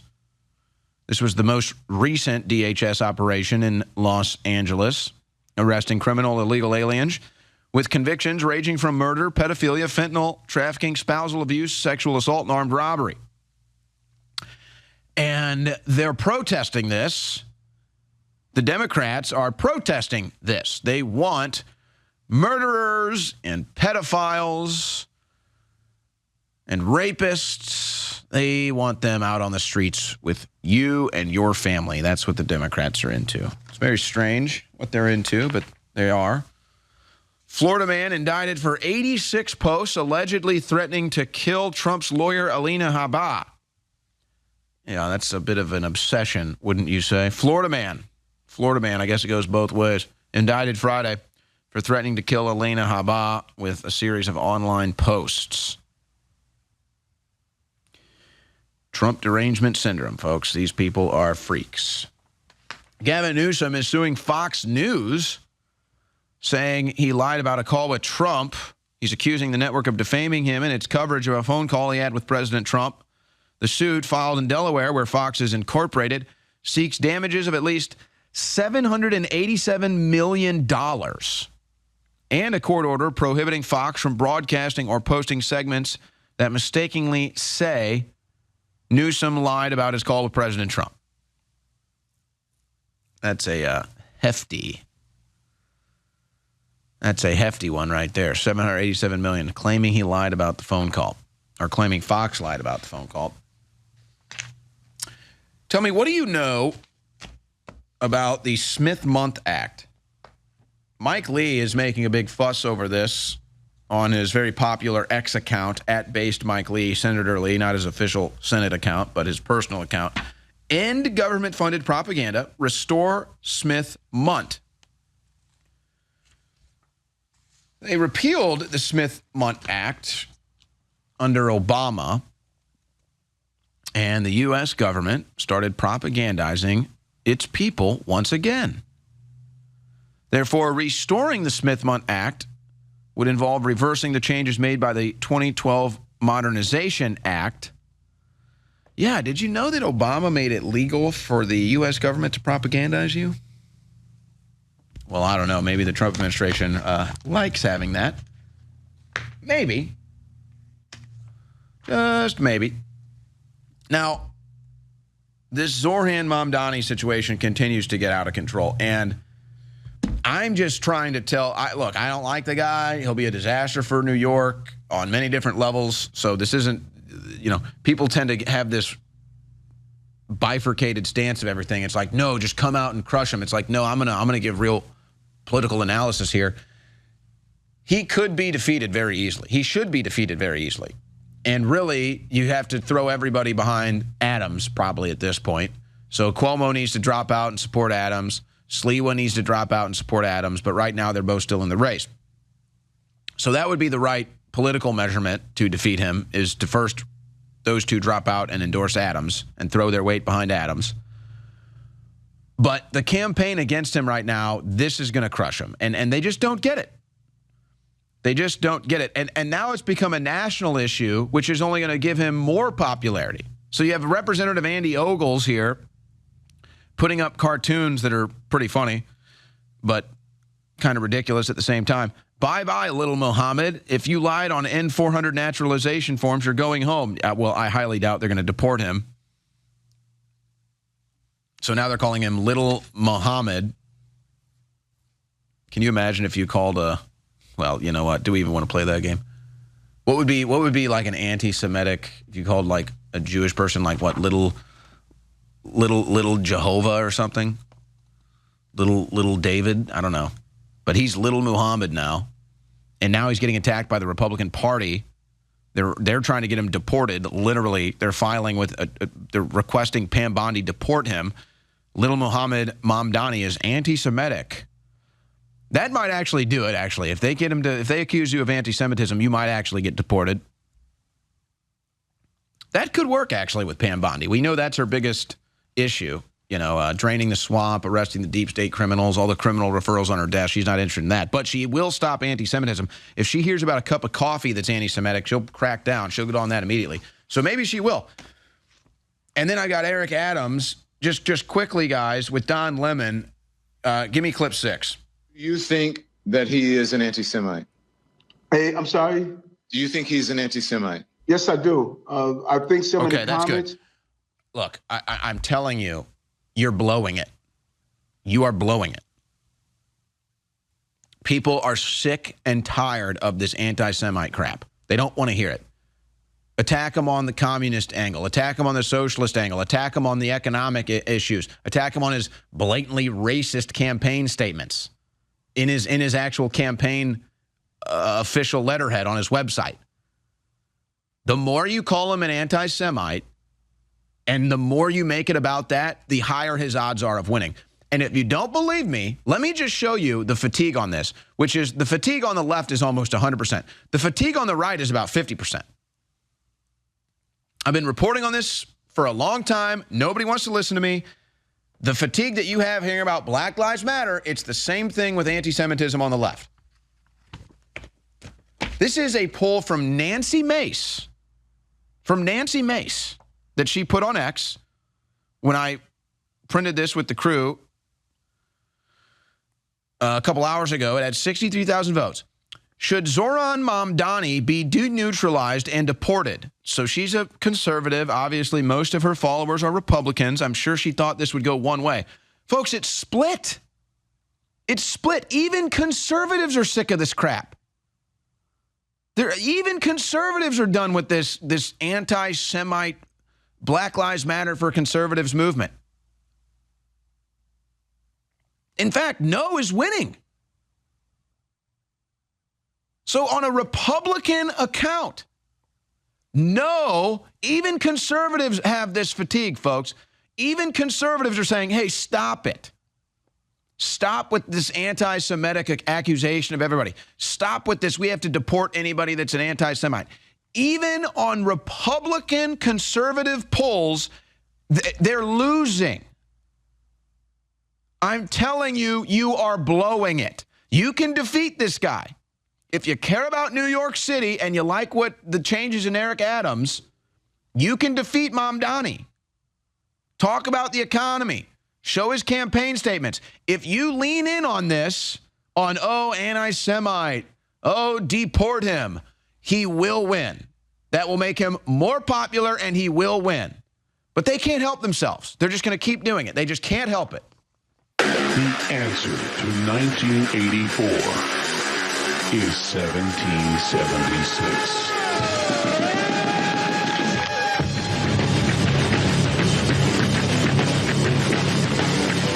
InfoWars has been banned, arrested, attacked, and threatened because we are effective. The Great Awakening is here. Go to banned.video, download the videos, and share. Support the information war at InfoWarsStore.com. And never give up the fight.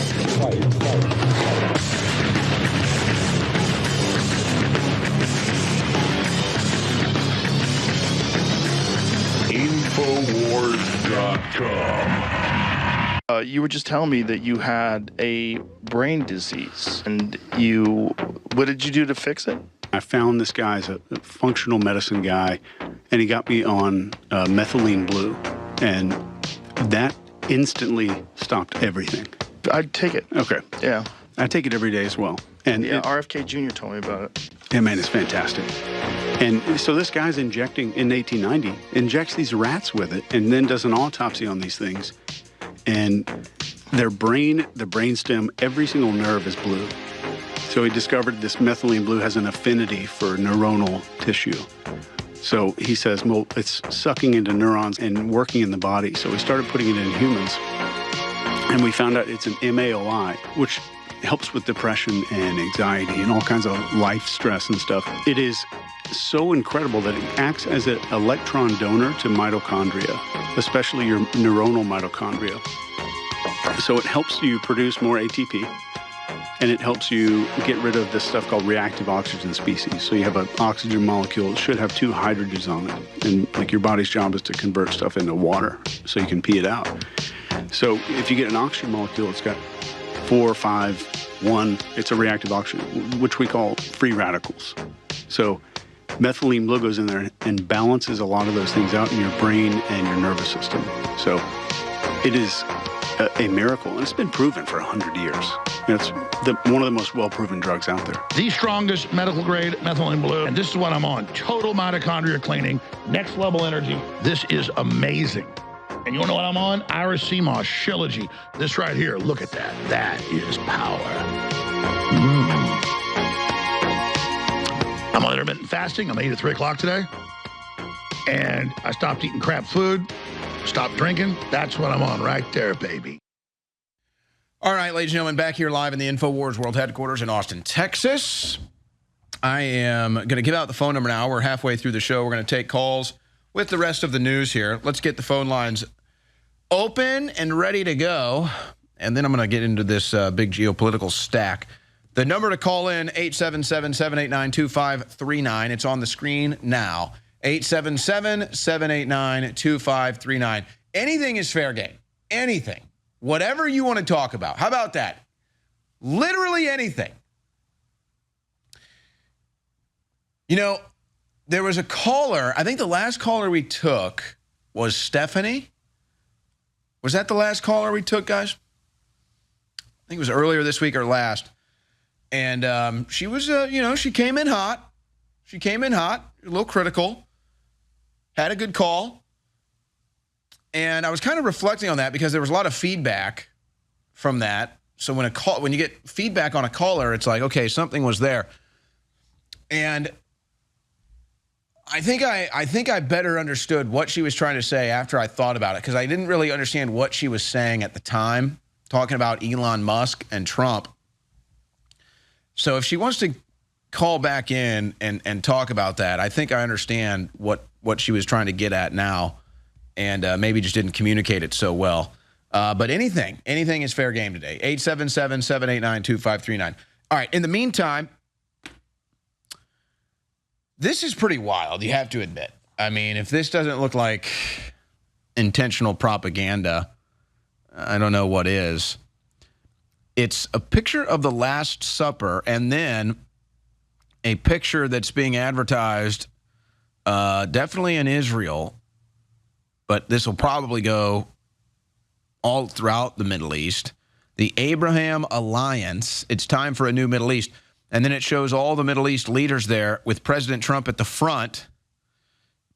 And it is almost exactly identical to the Last Supper, the famous Last Supper painting. What are the odds of that, huh? What are the odds of that? With 6 men to Trump's left, just like 6 men to Jesus's left. No, don't get me the debates about that. We're not debating that here. And then 5 men to Trump's right and 5 men to Jesus's right. Do you think that's just a coincidence? The almost exact to a T presentation there of Trump and the Abraham Alliance? That's crazy. That is crazy. Now, on to the news. On to the news, and they got their AbrahamShield.org with the pro-Israel yellow ribbon. Israel suggests it could strike Iran again to counter new threats. Threatening Iran, Katz says he's instructed IDF to prepare plan to prevent nuclear advancement. He's also admitting Israel sought to kill Khamenei, but didn't find an opportunity. Yeah, so it was everything we reported. Turns out to be true. They wanted to kill Khamenei. They just didn't get it done. Trump gave them the time, couldn't finish it. They were going to try to strike again. Trump called it off. They listened. But now it's almost totally proven, I would say, what we were reporting yesterday. And it's not that I mean to go against the White House. I don't. I understand what they're doing here. And I'm not the one that got the leaks. And I'm not the one falsely reporting it like CNN and the others.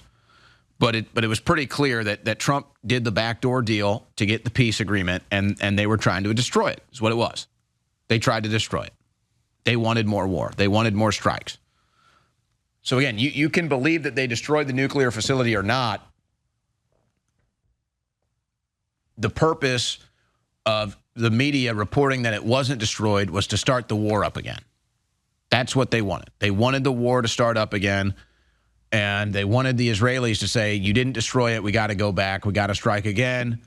And Trump is saying, hey, we've got the peace deal. We destroyed it. It's destroyed. The peace deal is done. It's destroyed. Stop it. Stop it. And then there's the angle of, the great crew, the pilots that did this incredible mission, and celebrating them.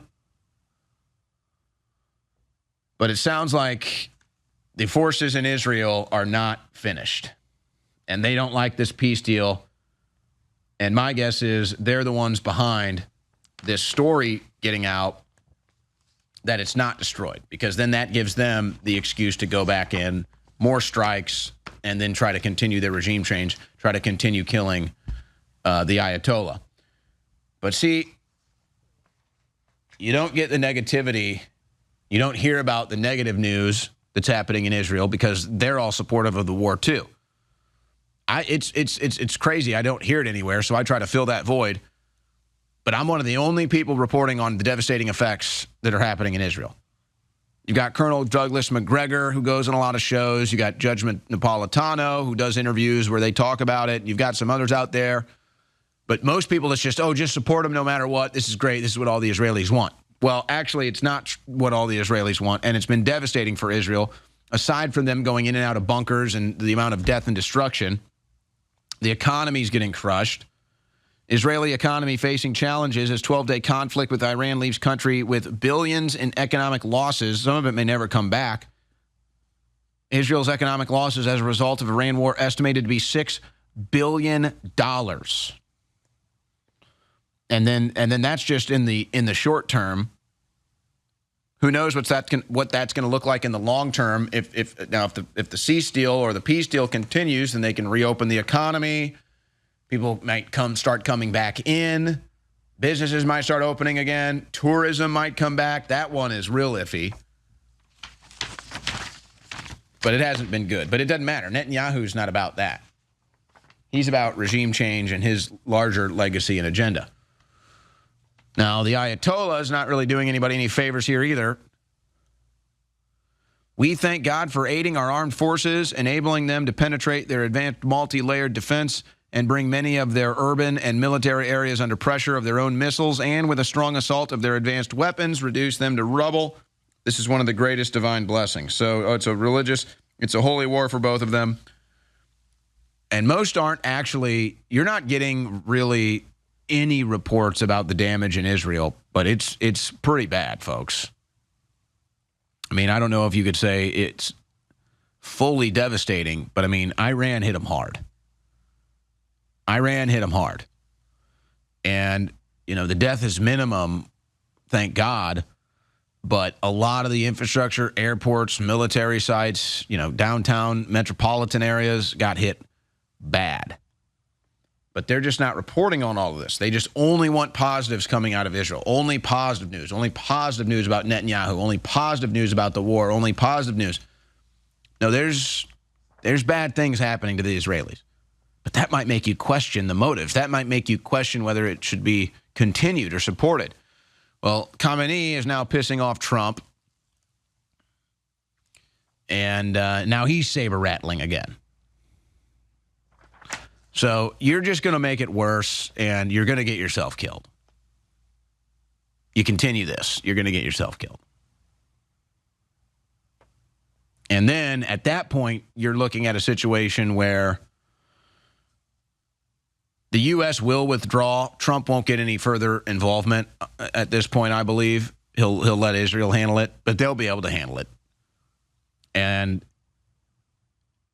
And then, you know, the missiles will start flying again. So it's just sad. It's just sad. So it just goes on. Now, Trump is trying his best to get them off here. He's definitely working with the portions of Iran that are ready to move on from the Ayatollah and its oppressive regime. Trump gambling, U.S. president may offer Iran billions in aid with one condition. So he's basically, and I'm sure this was part of the backroom deal before with the Iran Foreign Ministry, which is who he's dealing with. And he's saying, look, I want to get Israel off your back. I want to get Israel off my back. I got to hit your sites, and then we can come back to the negotiating table, and we can get you nuclear power. If that's really what you desire, we can get you nuclear power, but we have to get peace first. We have to do it. Trump's $30 billion pitch to get Iran back in negotiations after demolition of nuclear sites.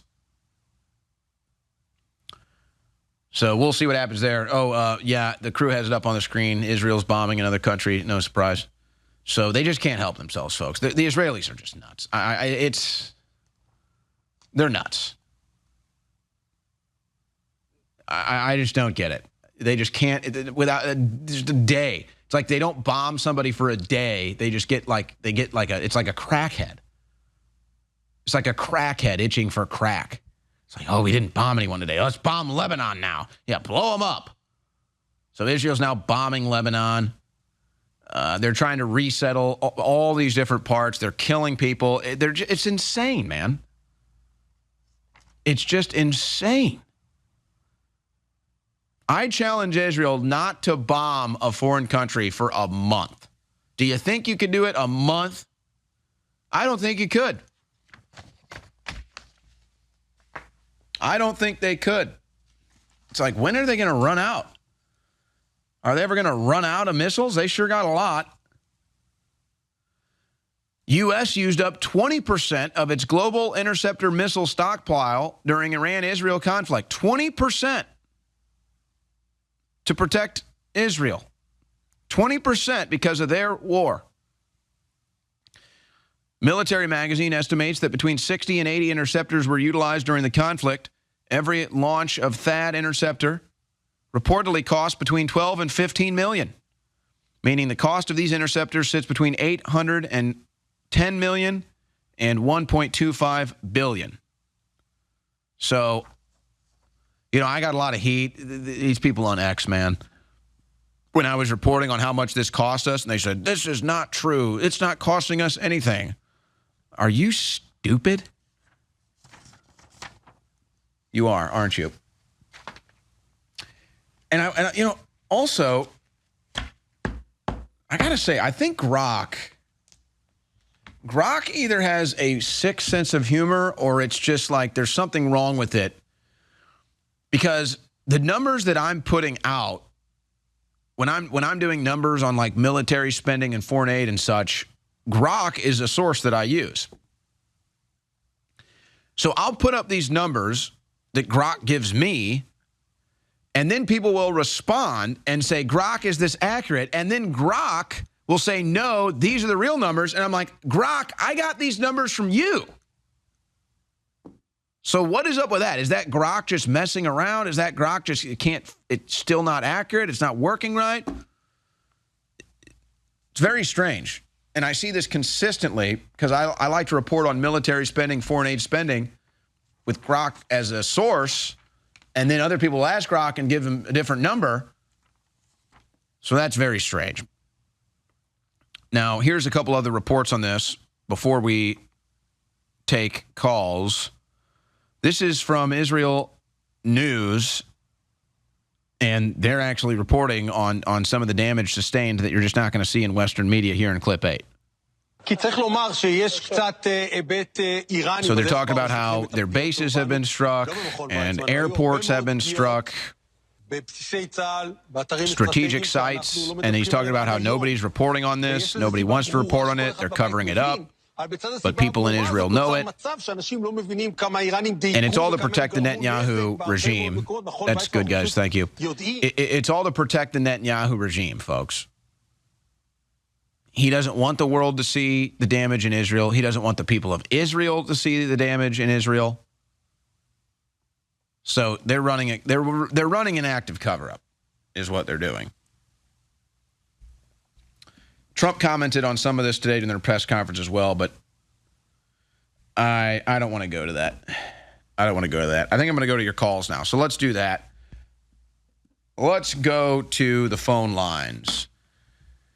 And let's start with Wayne in Texas, leading us off today. Wayne, go ahead. Hey, Owen. Man, we're in a crazy time. I have a buddy who is Jewish. Not practicing or anything, but he's kind of a moderate Democrat, but he's voted Republican the last couple times. And he told me he feels like he's in Twilight Zone because I'm pretty hardcore right, and he has friends that are hardcore left, and he's like, this might be the issue that makes everybody come together, is the dislike for what's going on in Israel, because both sides of his political friends are saying the same thing, and he's like, this is wild, blowing my mind. You know, I just try to report as accurately as possible. I get as many sources as I possibly can, including just human intelligence, just talking to people. And I report this stuff, and people just don't believe it. They just refuse to admit it. And a lot of it is generational. A lot of it is corporate news propaganda. But I just report the truth. I just call things as I see it. And the truth is, Israel is losing support rapidly. Now more people view Israel negatively than positively. This trend is increasing exponentially. It used to be probably 20 years you'd have no support. Now it's down to 10. People are sick of it. People are sick of it. And I'm warning New York City, if you run with anti-Semitism or Israel as your issue against Mamdani, he will win. It's a losing issue. I don't know if you saw the Nancy Mace poll that I showed earlier. Even Republicans are saying, hey, knock it off with the Muslim stuff. Knock it off with the deportation stuff. We don't care about that. Focus on the bad economic policies. Focus it on the tax policies. Focus it on he wants to defund the police. That's how you defeat Mamdani. If you make this whole thing about he's an anti-Semite Muslim and Israel, you will lose. Did you not see it in the Democrat primary? So they're stuck in this bubble, and they just won't accept the truth. It's a lot like Trump in 2015, man, where they just, oh, Trump's not popular. Trump's not going to win. And I was like, Trump is going to win this thing. So I'm just telling people, the Israel issue is not what it once was. It's the exact opposite even. I think that we need to drive home very, very strong is all we hear is how Iran is they're all theological, and that's the reason they're going to kill you because their God tells them to. I just watched an interview with Ted Cruz and Tucker where Ted Cruz said the quiet part out loud, that they feel biblically obligated to protect something that was created 70 years ago. And if that's not religious zealot, then I don't know what is. And I've got one solution. We need to get some land in Texas, and we need to name it Heaven, Texas, okay? And we're going to name it Heaven, Texas.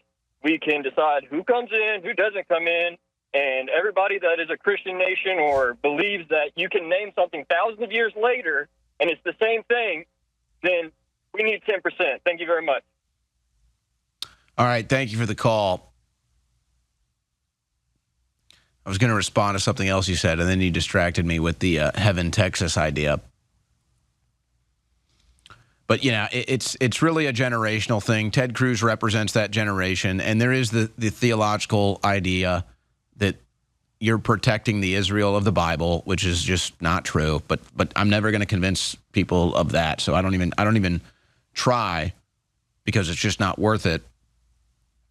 But it's the 9/11 propaganda more than anything. It's the 9/11 propaganda, and I still have to deal with it all the time because of this epic center in Texas. Again, I don't want to see radical Islam take over. I don't want to see Islamicists take over. I don't want to see a Muslim movement in the United States of America. I'm against all that, but I'm also a realist. And people are like, oh, and can you believe this? They're going to let the Epic Center go. They're shutting down the investigation. And I'm like, well, what? Well, what did you want them to do? They don't have anything. They're not doing anything illegal. What do you want them to do? So now we're just banning Muslims? Is that what you want? So if that's what you want, just say it.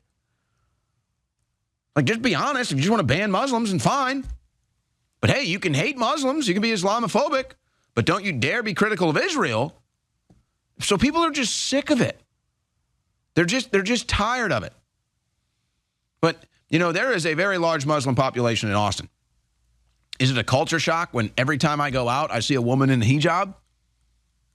It's a little bit, yeah. But do they do it? Do they bother me?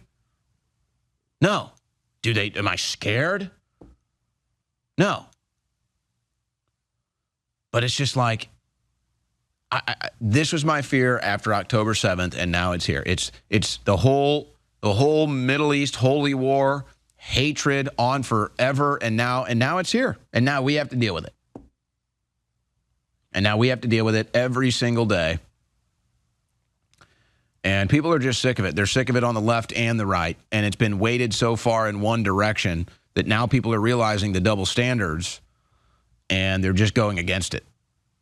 So you can take that approach to try to defeat Mamdani, but then he's going to win. You just saw it in the primaries. And now they're doubling down, and they think, oh, well, maybe it'll work in the general. Unbelievable. Let's go to Mark in Texas. Mark, you're on the air. Go ahead. Oh, it sounds to me like you got a sour stomach. I think what you need is to listen to the greatest country and western song ever sang, and reset your Aegis sights. What's that? It's a song by somebody you like to do your profession, which is, I think, a laudable sports commentator, because one of them boys might have been somebody you talked about, but unfortunately, he causes your Aegis missile targeting system to probably have to raise its sights a little bit before you pull the trigger. So I'll tell you who it is. The crew can call it up, and you can play that going out and listening to your rock and drinking your beer this weekend. You ready? No, because now I'm up against the break. So now you just teased the entire audience is what you did. You've successfully you've successfully engaged in a cliffhanger unintentionally. You've successfully teased the entire audience, the crew, and myself, because now I'm up against a break. So you'll have to do it on the other side. All right, caller Mark with one of the greatest teases in the history of the InfoWars War Room. Before the break he claims he knows the greatest country song ever written, recorded, produced. You probably have your own ideas in your head, but Mark, you tell us. All right. Now, of course, this is what I heard, but it's done by someone named David Allen Coe. And guess who his sidekick was? Go ahead. Terry Bradshaw. All right. So what's the song? Truth is, I don't know the name of it. Have your crack staff look it up there, and sometime we'll share a smoked steak and a beer and talk philosophy. Play it for your bumper music when you find it. I'd sing it for you, but I don't sound any way too good, and I haven't written the version on paper yet, just in my mind. Wow. All right. Thank you for the call, Mark, and for nothing, really. That is one of the biggest teases and letdowns in the history of this show. Oh, what was that, crew? I'm sorry. I'm stunned on my feet now. He said David Allan Coe and Terry Bradshaw. That's all we have to go off of. That's it. David Allan Coe has definitely produced some of the greatest country music ever, but nobody's ever heard of a connection between he and Terry Bradshaw. So, that's, don't know anything about that. But he was referencing the fact that I said I can't listen to country music because it puts me in like chill mode, and I'm no chill mode. I don't allow myself to have chill mode. I sleep and that's it. So that's why I typically listen to hard rock, heavy metal. Terry Bradshaw and Toby Keith, maybe there might be a connection there. So I love country music. I just can't listen to it because then I wouldn't be productive. I'd sit around all day drinking beer at the lake or something. But that was, I'm stunned. I'll tell you what, here's something more stunning. We have to recoup from that. Let's go to Ilhan Omar. This is your representative from Minnesota speaking to her constituents in clip 7.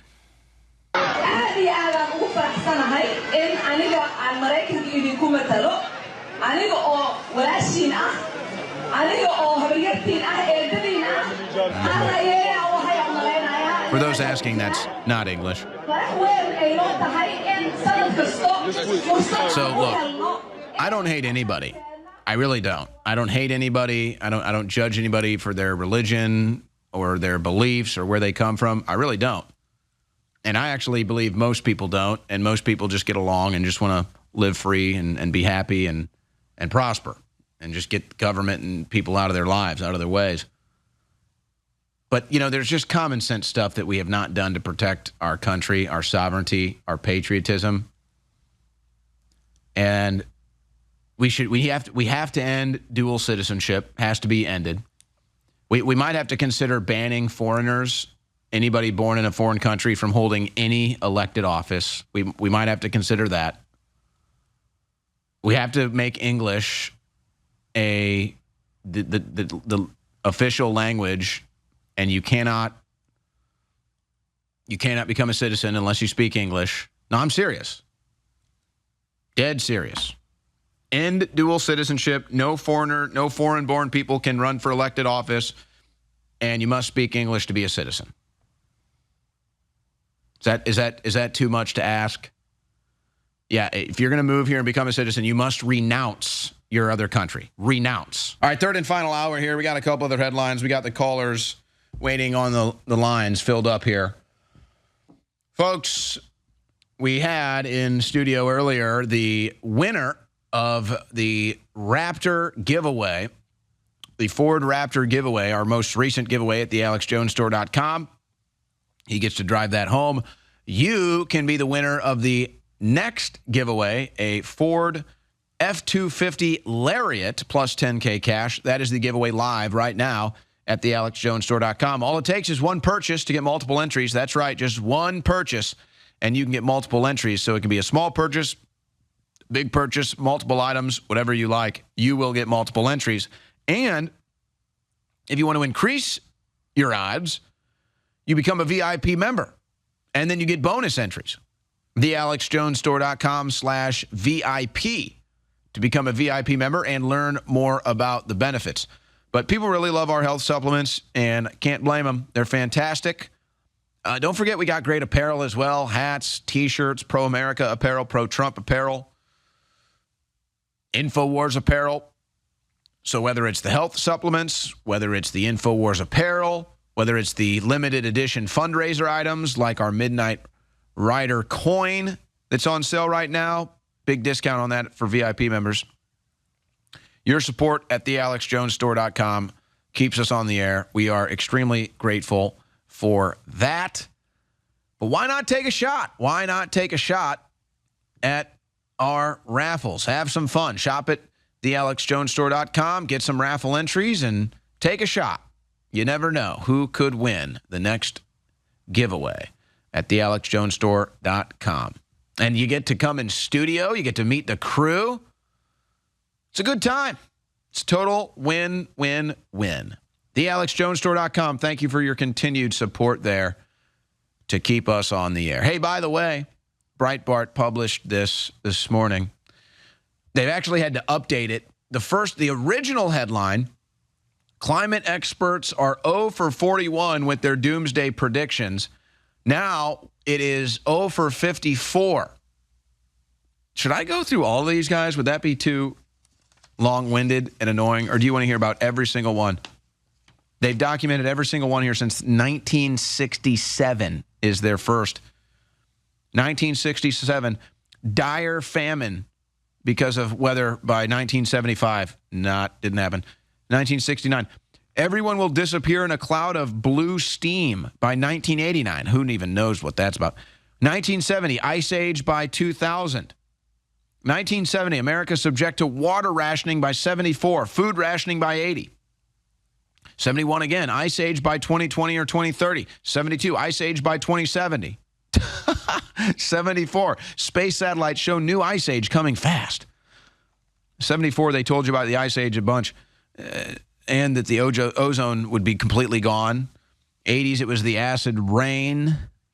So you can go look at all the different predictions. They've gotten them all wrong. 0 for 54. They'll be 0 for life is what they'll be. They'll be 0 for their entire lives. Where's the one? I love this one. 2017, Glacier National Park glaciers will disappear by 2020. They put a sign up, folks. They put a sign up at the Glacier National Park that said all these glaciers will be gone by 2020. They put up a sign.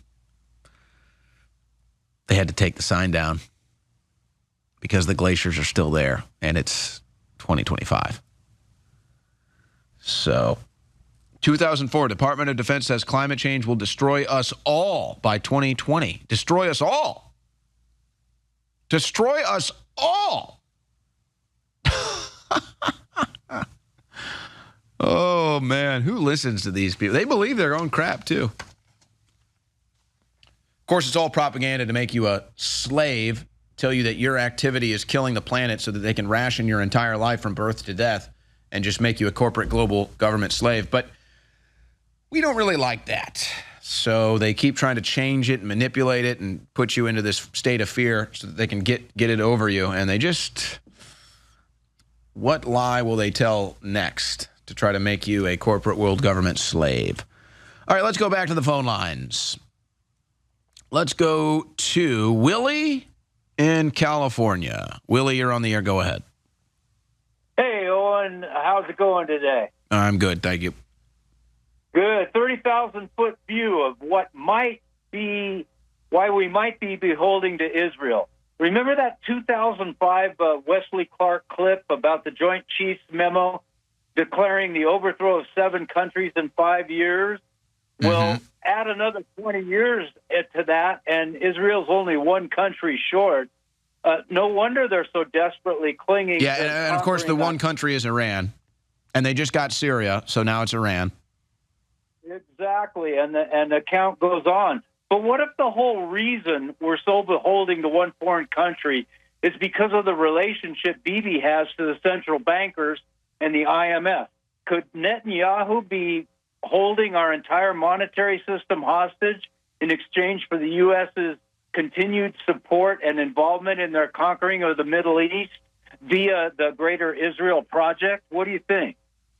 Yeah, that's one theory that gets floated around, that and the Epstein list. Absolutely. Yeah, there's a lot to uncover there. We had truckloads supposedly waiting at Pam Bondi's office. We didn't need truckloads. We just needed a couple of thumb drives, but we'll probably never see that. Yeah, you just need a list. It's just, what, 2 sheets of paper, maybe 3? I mean, how long can this list be?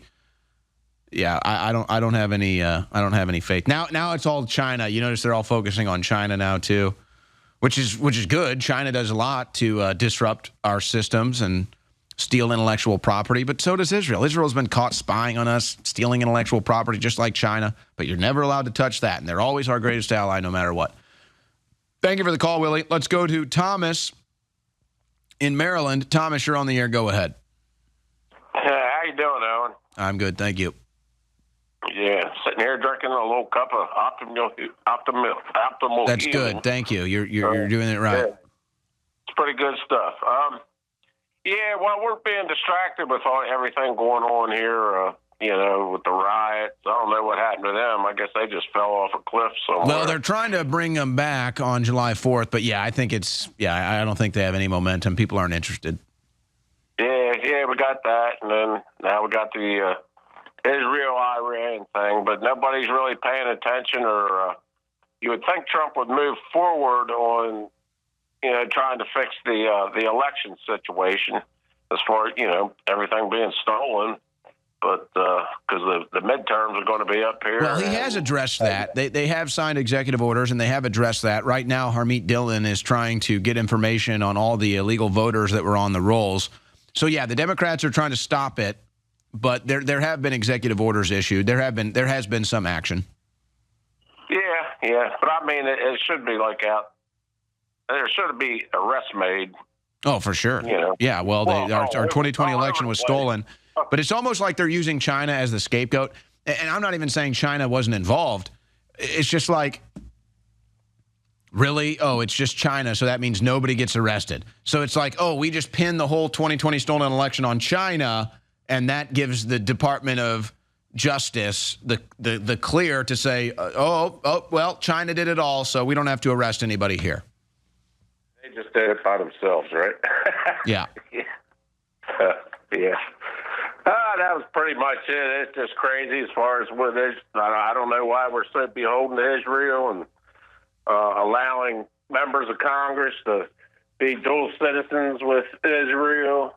It's clear that that's the whole key to what's going on here, and basically we need to wipe out the whole system.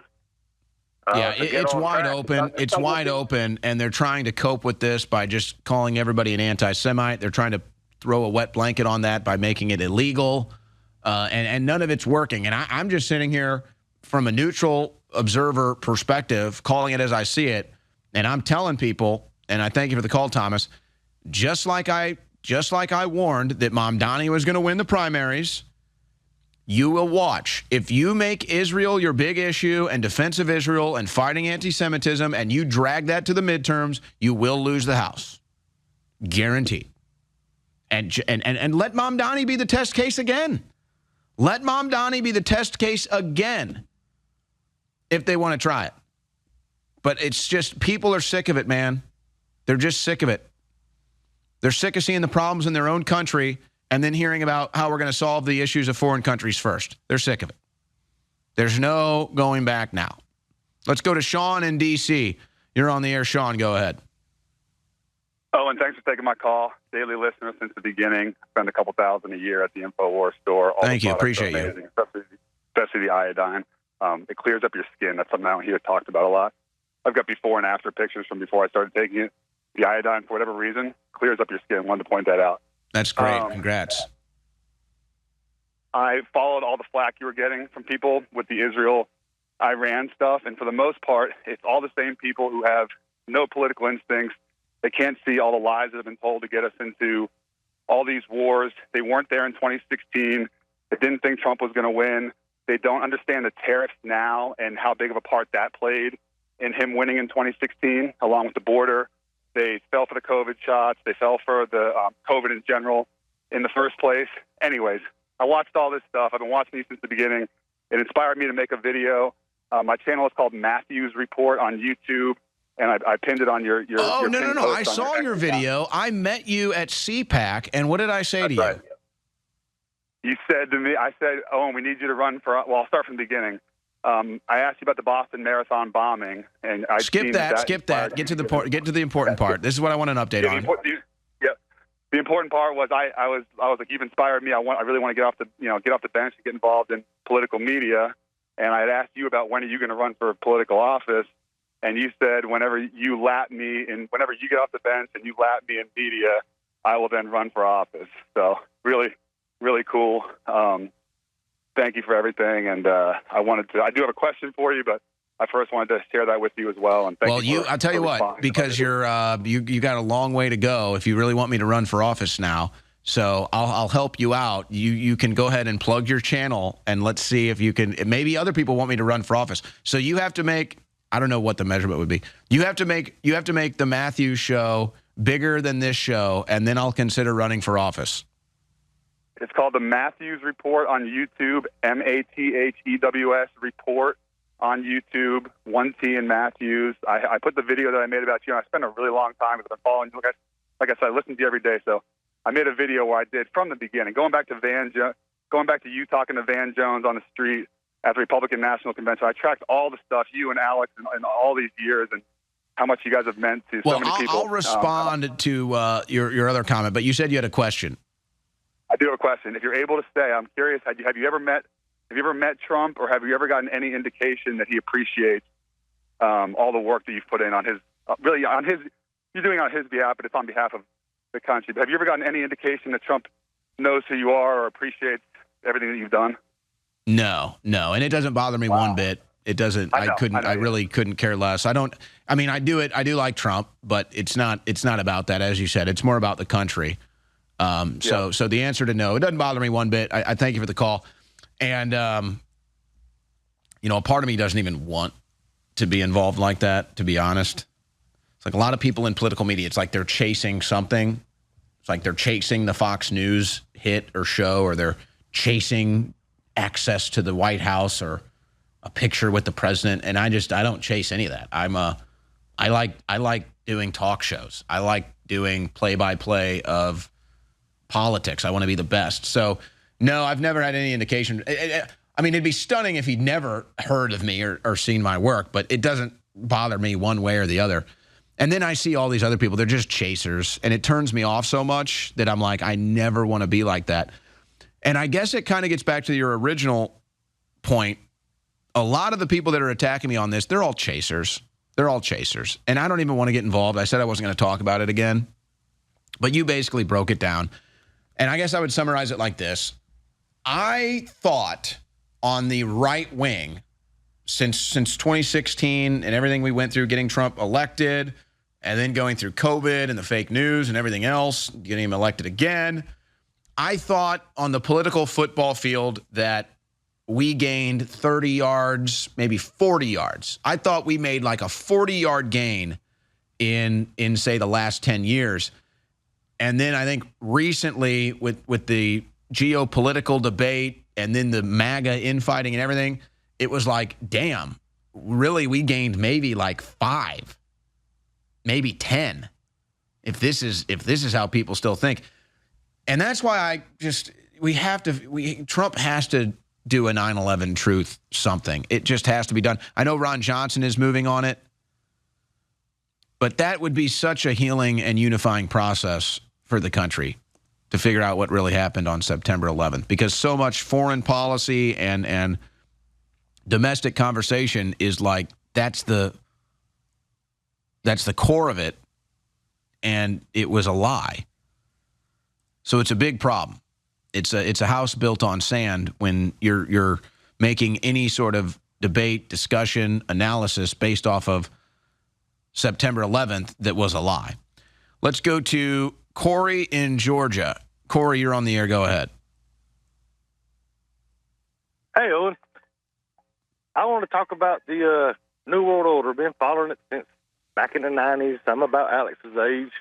And what if, I'm a what if kind of guy from the 30,000-foot view.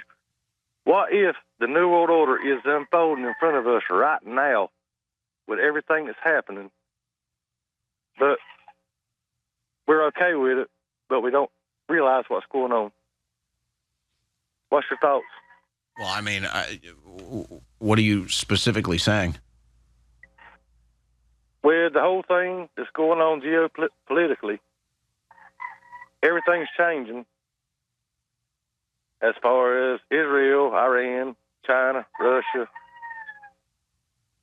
Is that a chicken in your back? Is that a rooster in the background? Yeah, I have a bunch of roosters. What is this rooster doing at 6:30 your time? What is it? Why is this rooster? Is he confused? No, he's crowing. I got like 50 of them. He just any time of day, you never know, he's going to fire it up. Yeah, you never know. Well, my kids are over there messing with them. Ah, okay. There's some interaction going on. Yeah, I got the greatest country and western song ever made was by Merle Haggard, and that is the name of it, the greatest country and western song ever made. All right, we're talking country western music. Had nothing wrong with that. Nothing wrong with that. All right, Corey, let me address your question like this. People tend to get focused on one thing or the other, and instead of putting it up like in a series of issues, they just say it's the only issue. And really, Israel has been that way for a long time, and people still treat it that way. There's no doubt it's dominated a political conversation, a geopolitical conversation in the last couple months, maybe couple years. But there's all kinds of different things. There's all kinds of different power struggles and ideologies. So when you talk about the New World Order, you can't, I mean, Israel has its own goals. Netanyahu has its own goals. I don't think the New World Order, let's say, is Israel-centric. I'll put it that way. I think Israel has its own vision for the future. And then the corporate global government with these other different groups, they've got their own issues. And so there's all kinds of different power struggles. So the real New World Order, though, what the real people that have anointed themselves the stewards of the planet, the people that have 99% of the wealth, the people that really make the big decisions, in their eyes, the New World Order is within 10, 20 years, basically everything will be automated. The whole world will virtually be run by AI and robots. They would like to get the human population down to a certain level by any means necessary, and then basically just have this controlled planet where everything from birth to death is ratioed and already decided and rationed about, you know, this is it. This is all you get. So there's no freedom. It's a prison planet, and you're either a commodity or you just kind of get to exist for like a ceremonial reason. But that's really what we're going into more than anything. So all these other, and this is how the real top tier, you talk about secret societies and stuff. This is the real top tier stuff. They're not, Israel, they don't give a damn. Israel could blow up the world. Israel could get blown up. Doesn't make a damn difference to them. The world is still going to be run by the corporate world government, wherever it is. They still want to institute AI and robots to run the whole thing. They want to have a mass casualty event to get the population down to a certain number. And then they want to basically rebuild the entire planet with whatever the final agenda is. And so they might even believe or have information that they can communicate with aliens or get off world. So that's the real New World Order. It's not about one country or one issue. It's and you can already see it coming. You can already see it coming. Total spy grid, total surveillance state, everything you do measured and tracked, and basically AI system just running the whole thing, just robots running the whole thing. And then you're just kind of there just to exist. But you can't even be free. So that's the real New World Order. That's where this is all really going. And it's inevitable. So then you get to this debate of when the technology gets here and gets implemented, who do you want running it, and then how do you want it implemented? And these are the conversations that we really should be having across the entire planet. How do we want AI to exist in human civilization? I would probably say I don't want it at all, but it's not going to happen. It's already here. It's probably a lot more prevalent than we even realize at this point. But then it's like, okay, once you get to the point of quantum computing and AI and a global surveillance state, a global government, then it's like you're never really going back. Robots making robots, robots making decisions. And even if there's some secret group of people that think they can somehow manage the whole thing, that's not going to happen either. Just like any science fiction movie, novel, it all ends the same. The robots get control, and the people that think they're going to run it, they end up getting killed, just like everybody else. So it's like, yeah, we can use all of this to empower us and make the ease of access even greater, or it's going to be used to oppress us and make us slaves and prisoners on this planet. That's the crossroads. We're already here. We just don't know it yet. You want to know what I really think? You want to know my deepest conspiracy theories about the secrets of the world? Too bad, not today. But I will let you hear from President Vladimir Putin talking positively about President Trump here in clip 1. I deeply respect the current American president. He's traveled a very long and difficult path. There were hardships along the way, on his way to the White House. You know that he survived 2 attempts on his life. He's a very courageous person, that's for sure. As for what he's doing within the country, within the United States, or when it comes to the Middle East and his efforts there to achieve peace, for example, in the Ukraine crisis, we value that a lot. And let me say that publicly again, like I've said before, President Trump, I believe, sincerely wants to achieve peace in Ukraine. Just recently, he said it's more difficult than he had believed before. Well, that's true, and it's to be expected, because it's one thing when you look at something from the outside, and it's something different when you actually deal with it. And the same goes for the Middle Eastern matter.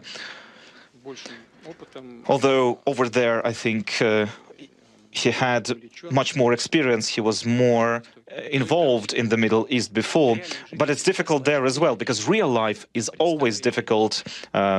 It's more difficult than what you initially believe. But personally, I'm always open to any contacts, to any meetings, and I know that President Trump has said on multiple occasions that we could meet. But I personally think this is something you need to prepare for. All right, so there you hear President Putin, I think, breaking it down very, very accurately, I'd say, very astutely there. By the way, do you guys remember there was that big controversy during the Olympics about that boxer, Iman Khalif, competing as a woman but was actually a man? And, of course, if you reported on that, you were called a liar. Iman Khalif told to return Olympic medal from Paris as boxing chief explains suspicious moments. Yeah, like you had a man fighting women? Was that the suspicious moment? It took you over a year to figure that one out, huh? It's like you could have had a 5-year-old sitting there watching like, Daddy, why is that man beating up a woman? Don't be a transphobe. That's a woman. So, guess we were right again. That was a man. Olympic chief reveals plans for transgender policy change and pledges to protect the female category after Iman Khalif controversy rumbles on. It's so crazy. We're not going to have men beating up women in the Olympics anymore. Wasn't that the one, too? I think there was the one match in the beginning where the dude was beating the woman so badly, the woman was just like, I'm done. I can't. I just got punched in that face by a man. I'm out. I actually think Imam Khalif should get a second chance at a gold medal. If he wants to win a medal, I think that we should let him compete against whoever won the men's gold medal in the same weight class and let him fight another man, and maybe we can see how that goes. And if he wins that, he can have a gold medal. And if he loses that, it's what's called karma. All right, back to the phone lines, shall we? Jay in Pennsylvania, you're on the air. Jay, go ahead. Hey, Owen, I'm glad you're doing good today, as you said so many times. But is it me, or is this the first time that the so-called Trump Supreme Court actually ruled in his favor? And obviously they should have. But also, the thing is, with the book so-called banning that the Democrats will start to push, I feel like it's kind of ridiculous because I have a 10-year, well, he's 11 now, but I have a 10-year-old that was sent home papers last year for some sex educational thing that you could opt in or opt out of. So if you opt out, they sit in a room by themselves or whoever else parents have. And then it creates like a division in the classroom and a division amongst the student. It's ridiculous. So why is this even? This should just be completely banned. I mean, we're in power right now. The Republicans have the power. Get the crap out of the schools. The kids, I mean, you learn stuff through life. We grew up learning stuff through life. We don't need the schools teaching our kids this crap, you know? Yep. Well, there's a difference between when you're being taught whatever grade it is, human anatomy or biology or sexual reproduction, right? There's a difference between that and the LGBTQ plus propaganda, right? So that's what we have to separate here. And they're trying to claim, oh no, it's part of that now, and denying that is denying science and all this other garbage. No, that's not what this is. Stop playing this game. You know, eventually conservatives, eventually Christians, who knows, maybe Muslims will be the ones to do it. But eventually we'll find a spine, we'll find some fortitude here, and we'll eventually shut this down. I mean, it's whether it's through the courts or just through school boards or whatever it is, it's going to come to an end. It can't last forever. This isn't going to last forever. This is a momentary trend, I think. I think it has a 5-year lifespan max. I sure hope so, because at my school board, where my kid goes to school, we all showed up during COVID and during the things. They're making little kids wear masks. My kid was sent back so far, like it took him like a year and a half, 2 years to get back to like into the school thing. And well, part of the satanic operation is also destroying basic human biology and destroying the role of the man and the role of the woman. So that's kind of part of the satanic agenda. But I don't know. I think it's too far. I think it's too far-fetched. People don't like it when you mess with their kids. Yeah, I don't have trust in the school boards because we all voted. We were all there campaigning as parents against the masking and all that stuff. And they told us to our faces that they were not going to mask up the kids. And a week before the school started, they masked up the kids. Yeah, so, I remember they did that. They did that a lot of places. Jay, thank you for the call. They did that because it was so unpopular, and they said they wouldn't bring it back. And then they did the bait and switch, and they brought it back. It was huge. It was huge at a lot of schools here in Texas. It was big across the nation. It's just, it's what liars do. It's what liberals do. It's what people that are power hungry do. Man, oh man, was that a crazy time. Let's go to Tobin in South Carolina. You're on the air. Go ahead. Hello, Owen. We're glad to have you standing up for us. My wife sent you a letter every week that you were in prison. Were you signed on that letter too? Yeah, she put my name on. Yeah, there. I remember that. And, not too many Tobins out there, so I remember a Tobin on a signature. Well, anyway, the reason I called in, I want to talk about something that the news media never talks about, and I'm not even sure if it's even known in the news arena. In 2013, Putin puts Bibles in all the public schools in Russia, and he makes it Bible teaching mandatory for students. Now, the only ones who could be excluded were the parents that signed their children out of it. But that's across the whole country of Russia. And in 2014, interestingly, was when we sent the CIA over to corrupt the election over in Ukraine. I'm saying that the two incidents are probably connected because Obama was in the White House then, and that's something that Trump could probably do, give the states the freedom to choose whether or not they want the Bible in schools. It's probably unpopular for some. I think Oklahoma just won a legal case on that. Uh-huh. When I was in the 5th grade, I'm in my 70s. When I was in the 5th grade, I remember every day we started reading the Bible as a class. And then, of course, the teacher would, instruct us. And we would pray. And then, of course, we would say the Pledge of Allegiance. It was so different back then. And I've watched things go downhill year after year after year. And what's happening is we've destroyed the foundation. The Bible is the moral foundation of a moral society. And allowing the devil to take that out of schools, you see, has all these problems that we're dealing with today, I believe, are directly or indirectly the result of removing the Word of God out of the schools. And so I think that's the most powerful thing that could be done today to change the horizon. You were talking about like a football game. Political arenas like a football game, and we've only gained maybe 5 yards. I think that would put us many yards ahead. It would be a delayed action where it would be an ongoing. Well, you definitely get away from a moral foundation when you remove God and you remove the Bible, and I don't think there's any doubt about that because we're living proof. We're seeing the proof of it right now. Tobin, thank you for the call. Let's go to Jack in Wisconsin. Jack, you're on the air. Go ahead.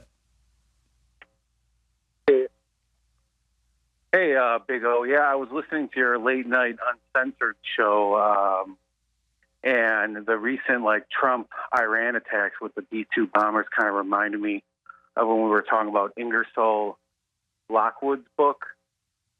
Oh, what did Ingersoll Lockwood say about it? Did he predict that too? He had that book with Baron Trump's marvelous underground journey, and it was written in 18. Yeah, but what is the connection to the Iran strike? Well, it was in the book, they were going to be going and doing all this underground stuff, and now we have all this underground stuff in the news, from the pyramid to I see. Jewish stuff in the New York underground, and the Q stuff. A lot of it obviously, has been detrimental. But even it was mentioning the older Q posts about Israel getting and Tel Aviv getting struck, which obviously back then and everyone kind of scoffed at. Obviously there was a ton of disinformation. The same Q stuff they were saying the day of the election that there was going to be a coup and stuff. So it was kind of messy. But I expected this type, and I think we all expected this type of situation to happen with Trump, because he's the chaos and order president. We wanted him to shake things up, even the Pepe meme, the frog is the Egyptian symbol of chaos. And I think it's a good thing because we're approaching the age of AI and all this sci-fi futuristic stuff, genetic augmentation, and we need to have virility and plasticity as a civilization and humanity as a whole. So I think he's doing a good job, and we're just starting up here. It seems like he's just warming. I wish he would go harder, like he's like grab him by the pussy. And when it's like, weak there, they're like pussy. He should pound the pussy, Okay, well, thank you for that on a Friday. Let's go to Elizabeth in Kentucky. I'm sorry, Elizabeth. Elizabeth in Kentucky, go ahead. Please don't be sorry. That was totally cracking me up. How you doing, Owen? Thanks for taking my call. I'm calling. I've tried to call several times to talk about Thomas Massie. I do live in his district. I've met him personally. My husband worked on his campaign. And when I came home today to listen to your show, as I do every day, and got on Rumble, I had to watch some absolutely disgusting ad that this PAC is putting out. I guess Trump got it started against Thomas, like saying he wants sex changes for kids. And really, I don't know what we do with that. What was the name of the PAC? Did you catch the name of the PAC? Maybe my crew can find the ad. Called it MAGA something. So it was a Trump PAC? It was a Trump PAC? Yeah, he threatened. Well, Trump made the announcement that he was going to launch the PAC to defeat Massie. I mean, I don't know what is going on with that. It's very strange. I don't think taking it at face value is probably the wrong approach. Now that you're seeing these ads, it's very interesting. But anybody that understands the local politics there, Thomas Massie is not going to lose. You can put $100 million into the race. He's not going to lose. It's a waste of money. It makes me sick. Yeah. And, they tried a couple years ago to primary him with some young, hot blonde who, looked like she could work for Fox News. And that didn't work. So it's just. Well, I said the other day, I said super sarcastically, rather, I said, okay, if AIPAC wants to spend all of its money this election cycle trying to beat Thomas Massie, then that would be a good thing, because then they'll waste all their money there and lose, and then they won't have all the other normal victories that they get. That's a really good way of looking for it, because we love him here, and we're behind him all the way. Yeah, people need to have, just for a general political understanding, folks, I'm not trying to insult the audience. I'm just saying this is just kind of general politics. House races are the hardest ones to rig, and they're the hardest ones to beat a popular candidate. Thomas Massie is popular in his district, period. You're not going to change that. So it's sometimes when it's a Senate race statewide, it's easier to rig that or do a propaganda campaign to defeat somebody. And these local House races, those tactics don't work. They have before, but it's not 100%. And with Massie, he's actually popular. He is. And it's just, I'm like kind of embarrassed for the people that are behind this campaign. Well, that's what's so unfortunate, isn't it? I think that's what's kind of souring some people on Trump is, but I get it, whatever, it's politics. But we're seeing the same corrupt tactics that Democrats use and the cheap political stunts that we're against. And now we're seeing MAGA start to kind of do the same crap. So it's kind of, it's a little souring stuff. It's like, oh, Thomas Massie is against tax cuts. And Thomas Massie, no. In fact, I have a Massie meme right here. Says, why does Thomas Massie vote no on every bill? Because he reads them. So, no, Thomas Massie isn't against this stuff. He's against all the loaded pork and all the wasteful spending they put in these bills. So it's misrepresenting. It's propaganda against Massie. Whatever. People want to waste their money trying to defeat him. I would bet he won't get defeated. I don't think he will either. I hope not. Thank you so much for taking my call today, Owen. It was such a pleasure to speak with you. I watch you every day. Thank you, Elizabeth. Appreciate that. No, I'd say it's a safe bet. I'd say Thomas Massie is a safe bet. I'd say, yeah. Maybe even safer than you realize, actually. I'll leave it at that. Let's go to, let's see here. Okay, I don't know what this means. Let's go to Patriot in FEMA Region 6. Go ahead. Hey, Owen, let me just say I love you, brother, and but I'm trying to help you out here. You can call me like your PR rep, but I do listen to you frequently. But that singular little hair hanging off the front of your forehead looks like a greasy noodle, and that it decided to flop over your face, and it's just ruining your day, man. You make a lot of good points, but I just cannot pay attention to you with that thing flopping around up there, man. Well, maybe it's not for you. Well, I mean, it might be out there, but, I still got to be educated and listen to you. But then I see you swinging your head around, the thing's flying around. I just can't. Like, what the hell is that? It's flying around? Look at this. Yeah, like Mach 6, what do you want me to do? I can't help it. It's my hair. Well, you got gel in there, don't you? No, I just put water on it and I comb it before the show. That's all I do. I don't spend any time. That's my problem. I don't spend any time dealing with hair and I don't have the time. I'm like, I barely have enough time to even put the news on my desk before I go on air. So yeah, my hair's a little messy. I'm sorry. If you have to stop listening because of the hair, God, I hope not. Well, all it's right, up to you. Brother. It's up to you. Let's bring in the clippers, guys. Bring them in. Chop it off, shave my head bald for the show, for the audience. Just going to shave the head bald. Well, no matter what, I won't look as bad as this. Seriously, this is just weird. Portland Trantifa has now been federally charged with felony attempted assault of a federal officer. Look at that job. What in the hell is that? Accused of trying to light an incendiary device next to the Portland ICE facility on June 24th. And, I mean, that is I don't know what is going on with that. That's it. Reset the phone lines. I actually kind of have the same hair, though. What do you guys think? My hair's a little better. Maybe a little. But that is a botch job. Is that a surgery job? What is that? Trying to light incendiary devices. Very triggering.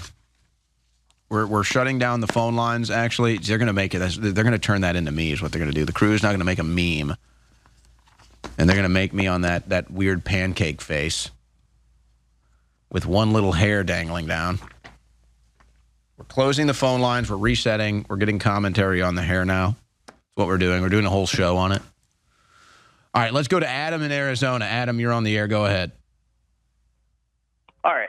So first, let's start off by, all this controversy since Ted Cruz and Tucker talking about blessing Israel, you'll be blessed, curse and curse.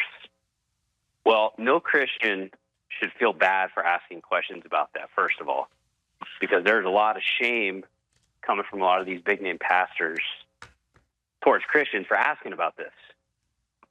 And I don't know how many people I've watched, big names, respected people like Jack Hibbs, Doug Wilson, and none of them have touched on the fact that when it comes to specifically Israel being a nation, that's what Ted Cruz brought up. So that's what sparked all this. Well, Israel wasn't a nation for around 500 years from the time God said that to Abraham until it became a nation. Then, fast forward to the time of Jesus, it wasn't a nation for about 2,000 years. So, it's a pretty obvious point that how could it be pointing towards the fact that if you bless it as a nation, are all those people in the world that had no nation of Israel to bless for 2,000 years, plus the 500 years before that, were they all cursed? Because they had nothing to bless. Well, I've done a lot of deep research into this. I don't bring up the theological stuff on the show. I don't really bring up the biblical stuff on the show because people want political analysis, and that's what I want to talk about. And I don't even know if you can win those debates, quite frankly. But I have looked into this a lot, and I just here's the conclusion that I would reach that I don't understand from the Christian perspective.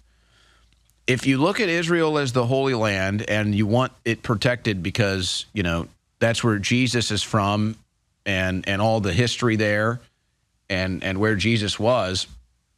By the way, Jesus wasn't just in Israel. Jesus was in Egypt. Jesus was all over the world. But aside from that, then wouldn't you want Christians to run it, right? Wouldn't you want Christians to run Israel if that's how you felt about it? So there's a lot of big money in promoting Israel, a ton of money in promoting Israel and standing up for Israel. So I think that plays into it. I do think a lot of people buy into that perspective that they have to protect Israel. They buy into the Judeo-Christian values, propaganda. But no, I'm not going to make it my thing to just talk about Israel all day. Some other people do that and get into the history and the theological perspectives and the biblical debates. I've looked into all of it. I just don't really care to bring it on the show. But it will be a generational thing. And politically, Israel will lose the support no matter what, whatever you want to talk about with the religious aspect. All right, when I come back Monday, I'm going to be bald. And so maybe you'll be able to listen so my long hair won't be bothering you. I'm sorry. Have a great weekend. I need support. We are maxed out, and I can do so much more in offense, guaranteed beat them even faster in court, and got this other stuff going on. I'll leave it at that with the Justice Department, the good guys coming in, and the task force on weaponization, that I need funds. So I need you to go to thealexjonestore.com, subscribe as your monthly donation for $30 a month as a VIP, and know you're doing that bare minimum of support, cancel anytime. Not a very hard commitment. You just do it month to month. You charge $30, you're a VIP, and when you want a t-shirt or you want a supplement, you get it because it'll just build up in your account. $40 to spend in the store. You spend $30, you get $40, automatic discounts on everything, special sales, special offers. I'm asking everyone to commit who's never supported the broadcast by buying anything to become a VIP today at thealexjonestore.com. And then you know you're doing the monthly support, ever have an issue, don't want to do it, cancel. It's one click, it's your profile. But by being a VIP, you get massive discounts, special offers, and so much more at thealexjonestore.com. And it's a way to show your support. We need your backing. I am 100% dauntless. If anything, I get overheated because I've got so much energy and I'm so angry at these people and it bleeds off into my life. I need your backing. I'm backing you. Quite frankly, if you don't back me and my crew, what we're doing, you're nuts. And I'm not mad at you. I'm just saying you're crazy. Evil hates this transmission. We've got their number. And if you don't back the organizations fighting with everything they've got for you, because we're all in this together, well, you've rolled over. You've run up the white flag, quite frankly. And that's what this is. People ask, man, thanks for fighting. Thanks for never giving up. Wow, why does it break your spirit? It intensifies my spirit. To know we're up against pure evil and we're turning the tide and we're winning. And then to know that if we don't fight hard, they're going to win and commit humanity to a nightmare of evil. You think stuff's bad now? You ain't seen nothing yet. Thank me for fighting for my own future and yours collectively. There's not even a question of fighting these people. Look at them. They've got to be opposed. People tend to think being persecuted is oh, you want to stay away from that. Oh, so you want to stay away from the fight. No, it's like John Paul Jones said when he got commissioned as the head of the U.S. Navy, right when it was starting, and he was writing to the Continental Congress, he said, I only want the fastest ships. I only want to be sent into the main war zones and direct action. They said, here's our fastest ship. Go out. He immediately goes out and engages and takes over all these British ships 2 or 3 times the size. It's a ramming straight into them. Well, that's what I want to do. I only want the fastest ships. I want to go directly into action. I want to go 24 hours a day. I want reporters all over the country. I want to be 50 times stronger against the enemy. I want 50 times the audience. I want victory. You think what we've done to the enemy's been effective so far? It's nothing. I have not yet begun to fight. So support yourself, support us, do it. Or be conscious that you didn't fight when the time was right. You hesitated. You took this as another entertainment venue, just some other show, just more talk. This ain't talk. This is the targeting coordinates to take down the enemy. This is the Death Star plans. This is Sting, the Goblin Slayer. They hate this blade. This operation is a sword that is plunged politically, culturally, spiritually into the hearts of our enemies over and over and over again. They hate it. It's a standard of their defeat. It's a symbol of their weakness. That's what we're doing here. This is serious business. So I'm coming to you, asking you to continue to commission us in this fight. We've already delivered you more victories against the enemy than any other media operation in the world. And I'm asking you again, for all of our collective futures, to come to our aid now more and take your fight to the 110% level. Tell the truth. Be accurate. Stand against evil. Have courage. Until it's not even having courage, it's what you are.